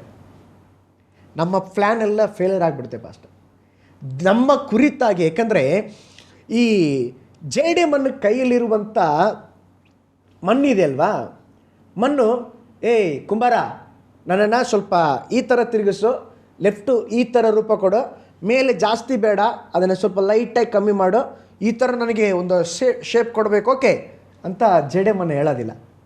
ಜೇಡೆ ಮಣ್ಣು ಕೆಲಸ ಏನು? ಸುಮ್ಮನೆ ಇರಬೇಕು. ಅದನ್ನು ಮಣ್ಣಲ್ಲಿ ಹಾಕಿ ತುಳಿತಾರೆ, ಬೆಂಕಿಗೆ ಹಾಕ್ತಾನೆ, ಏನೇನೋ ಮಾಡ್ತಾನೆ. ಜೇಡೆ ಮಣ್ಣು ಇರಬೇಕು, ಮೌನಂ ಸಮ್ಮತಂ ಲಕ್ಷಣಂ ಅಂತ ಹೇಳ್ತಾರೆ. ಮೌನವಾಗಿರ್ಬೇಕು, ಏನೂ ಮಾಡೋಂಗಿಲ್ಲ. ಮೌನವಾಗಿದ್ದರೆ ಕುಂಬಾರ ಅದಕ್ಕೆ ಏನೇನೋ ಮಾಡಿ ಲಾಸ್ಟ್ ಬರುವಾಗ ಒಂದು ಬೆಸ್ಟ್ ಶೇಪ್ ಆಗಿರುತ್ತೆ. ನಮ್ಮ ಲೈಫಲ್ಲಿ ಹಾಗೆ ನಾವು, ದೇವರು ನಮ್ಮ ಪರಮ ಕುಂಬಾರನಾಗಿದ್ದಾನೆ, ನಾವು ಜೇಡೆ ಮಣ್ಣಾಗಿದ್ದೇವೆ. ನಾನೇನೇ ರೂಪಿಸ್ಕೊಳ್ತಾನೆ, ನಾನೇ ಒಂದು ಪಾತ್ರೆ ಆಗಿಬಿಡ್ತೇನೆ ಅಂತ ಹೇಳಿದ್ರೆ ಅದು ಅಸಾಧ್ಯವಾದ ಮಾತು. ಅದು ಒಳ್ಳೆಯ ಒಂದು ರೂಪ ಕೊಡೋದಿಲ್ಲ. ಆದರೆ ನಮ್ಮನ್ನು ದೇವರ ಕೈಗಳು ಒಪ್ಪಿಸಿಕೊಟ್ಟು ನಾವು ಮೌನವಾಗಿದ್ದು, ಸ್ವಾಮಿ ನನ್ನ ಲೈಫಲ್ಲಿ ನಿಮ್ಮ ಚಿತ್ತ ಏನಿದೆಯೋ ನಡೀಲಿ ಅಂತ ಸುಮ್ಮನೆ ಇರಬೇಕ್ರಿ. ಏನೇನೋ ನಡೀತದೆ, ಕೆಲವು ಸಾರಿ ತಿರುಗಿಸ್ತಾರೆ, ಕಣ್ಣೆಲ್ಲ ತಿರುಗುತ್ತೆ, ಕೆಲವು ಸಾರಿ ಬೆಂಕಿಗೆ ಹಾಕ್ತಾರೆ. ಅಯ್ಯೋ ದೇವರೇ, ಏನು ನನ್ನ ಕೊಲ್ಲಿಕ್ಕೆ ಹಾಕಿದ್ದೀರಾ? ಏನು ಕೇಳೋಂಗಿಲ್ಲ, ಮೌನವಾಗಿರಬೇಕು. ಮೌನವಾಗಿದ್ದರೆ ಕೊನೆಯದಾಗಿ ಆ ಪಾತ್ರೆ ಒಂದು ಸುಂದರವಾದ ಪಾತ್ರೆಯಾಗಿ ಮಾರ್ಪಡ್ತದೆ.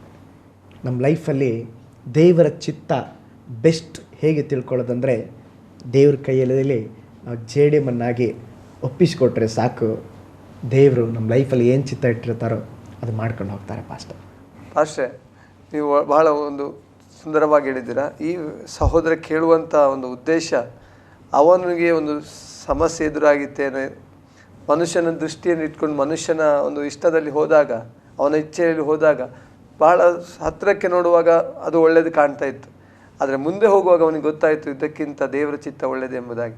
ಅದಕ್ಕೆ ಅವರು ಪ್ರಶ್ನೆಯನ್ನು ಕೇಳಿ ನಿಮ್ಮ ಹತ್ರ ಕೇಳ್ತಾ ಇದ್ದಾರೆ ಇಲ್ಲಿ ಆಸರೆ ಟಿ ವಿಯಲ್ಲಿ. ನಾನು ನೆನೆಸ್ತೇನೆ ಅವರಿಗೆ ಸರಿಯಾದ ಉತ್ತರ ಅವರಿಗೆ ಮಾತ್ರ ನಾನು ನೋಡುತ್ತಿರುವಂಥ ವೀಕ್ಷಕರಿಗೆ ತಿಳಿದೆ ಎಂಬುದಾಗಿ. ಪ್ರಿಯ ವೀಕ್ಷಕರೇ, ನಾನು ನೆನೆಸ್ತೇನೆ ನಿಮಗೆ ಇವತ್ತಿನ ಕಾರ್ಯಕ್ರಮ ಆಶೀರ್ವಾದವಾಯಿತು ಎಂಬುದಾಗಿ. ಈ ಸಹೋದರ ಸಂತೋಷ್ ಅವರು ಇದನ್ನು ಉತ್ತರವನ್ನು ಕಂಡುಕೊಂಡ್ರೆ ಎಂಬುದಾಗಿ ನಾನು ನೆನೆಸ್ಕೊಳ್ತೇವೆ. ಒಂದು ವೇಳೆ ನಿಮ್ಮ ಯಾವುದೇ ಪ್ರಶ್ನೆಗಳು ಇರುವುದಾದರೆ ನಮ್ಮ ಆಸರೆ ಟಿ ವಿಗೆ ನೀವು ಬರೆದು ಕಳಿಸ್ರಿ. ಸ್ಕ್ರೀನ್ ಮುಂದೆ ಬರುವಂಥ ಮೊಬೈಲ್ ಸಂಖ್ಯೆಗೆ ನೀವು ಕರೆ ಮಾಡ್ಬೋದು, ಅಥವಾ ನೀವು ನಿಮ್ಮ ಪ್ರಶ್ನೆಗಳು ಬರೆದು ತಿಳಿಸ್ಬೋದು, ಅಥವಾ ವಾಟ್ಸಪ್ ಮೂಲಕವಾಗಿಯೋ ಅಥವಾ ನಮ್ಮ ಇಮೇಲ್ ಮಾಡೋದ್ರ ಮೂಲಕವಾಗಿ ನಮಗೆ ತಿಳಿಪಡಿಸ್ಬೋದು. ನಿಮ್ಮ ಯಾವುದೇ ಪ್ರಶ್ನೆಗಳನ್ನು ನಮಗೆ ಬರೆದು ಕಳಿಸಿರಿ. ನಮ್ಮ ಮಧ್ಯದಲ್ಲಿ ಇವತ್ತಿನ ಒಂದು ನಿಮ್ಮ ಪ್ರಶ್ನೆಗೆ ನಮ್ಮ ಉತ್ತರ ಕಾರ್ಯಕ್ರಮದಲ್ಲಿ ವಾಕ್ಯದ ಅನುಸಾರವಾಗಿ ಈ ಸಹೋದರ ಸಂತೋಷನ ಅನೇಕ ಪ್ರಶ್ನೆಗಳಿಗೆ ಉತ್ತರವನ್ನು ಕೊಟ್ಟಿರುವಂಥ ದೇವಸೇವಕರಾದ ಪಾಸ್ಟರ್ ಪೌಲ್ ಜಾಯ್ ಅವರನ್ನು ನಾವು ಆತ್ಮೀಯವಾಗಿ ನಾವು ವಂದಿಸೋಣ. ಪಾಸ್ಟರ್, ಧನ್ಯವಾದಗಳು. Thank you pastor. ಈ ಅವಕಾಶ ಕೊಟ್ಟಂಥ ಆಸರೆ ಟಿವಿಗೂ ಸಂದರ್ಶಿಸಿದ ನಿಮಗೂ ನನ್ನ ವಿಶೇಷವಾದ ವಂದನೆ. Thank you pastor. ಪ್ರಿಯ ವೀಕ್ಷಕರು, ಇನ್ನೊಂದು ಕಾರ್ಯಕ್ರಮ ನಾವು ಮತ್ತೊಂದು ವ್ಯಕ್ತಿಯ ಪ್ರಶ್ನೆಗಳೊಂದಿಗೆ ನಾವು ಬರ್ತೇವೆ. ಅದಕ್ಕೆ ಸರಿಯಾದ ಉತ್ತರ ಕೊಡೋದಕ್ಕಾಗಿ ಇನ್ನೊಂದು ಸೇವಕರ ಮುಂದೆ ನಾವು ಬರಲಿಕ್ಕಿದ್ದೇವೆ. ನೀವು ಅಲ್ಲಿವರೆಗೆ ತಪ್ಪದೆ ವೀಕ್ಷಿಸಿ ಆಸರೆ ಟಿವಿ. ವಂದನೆಗಳು.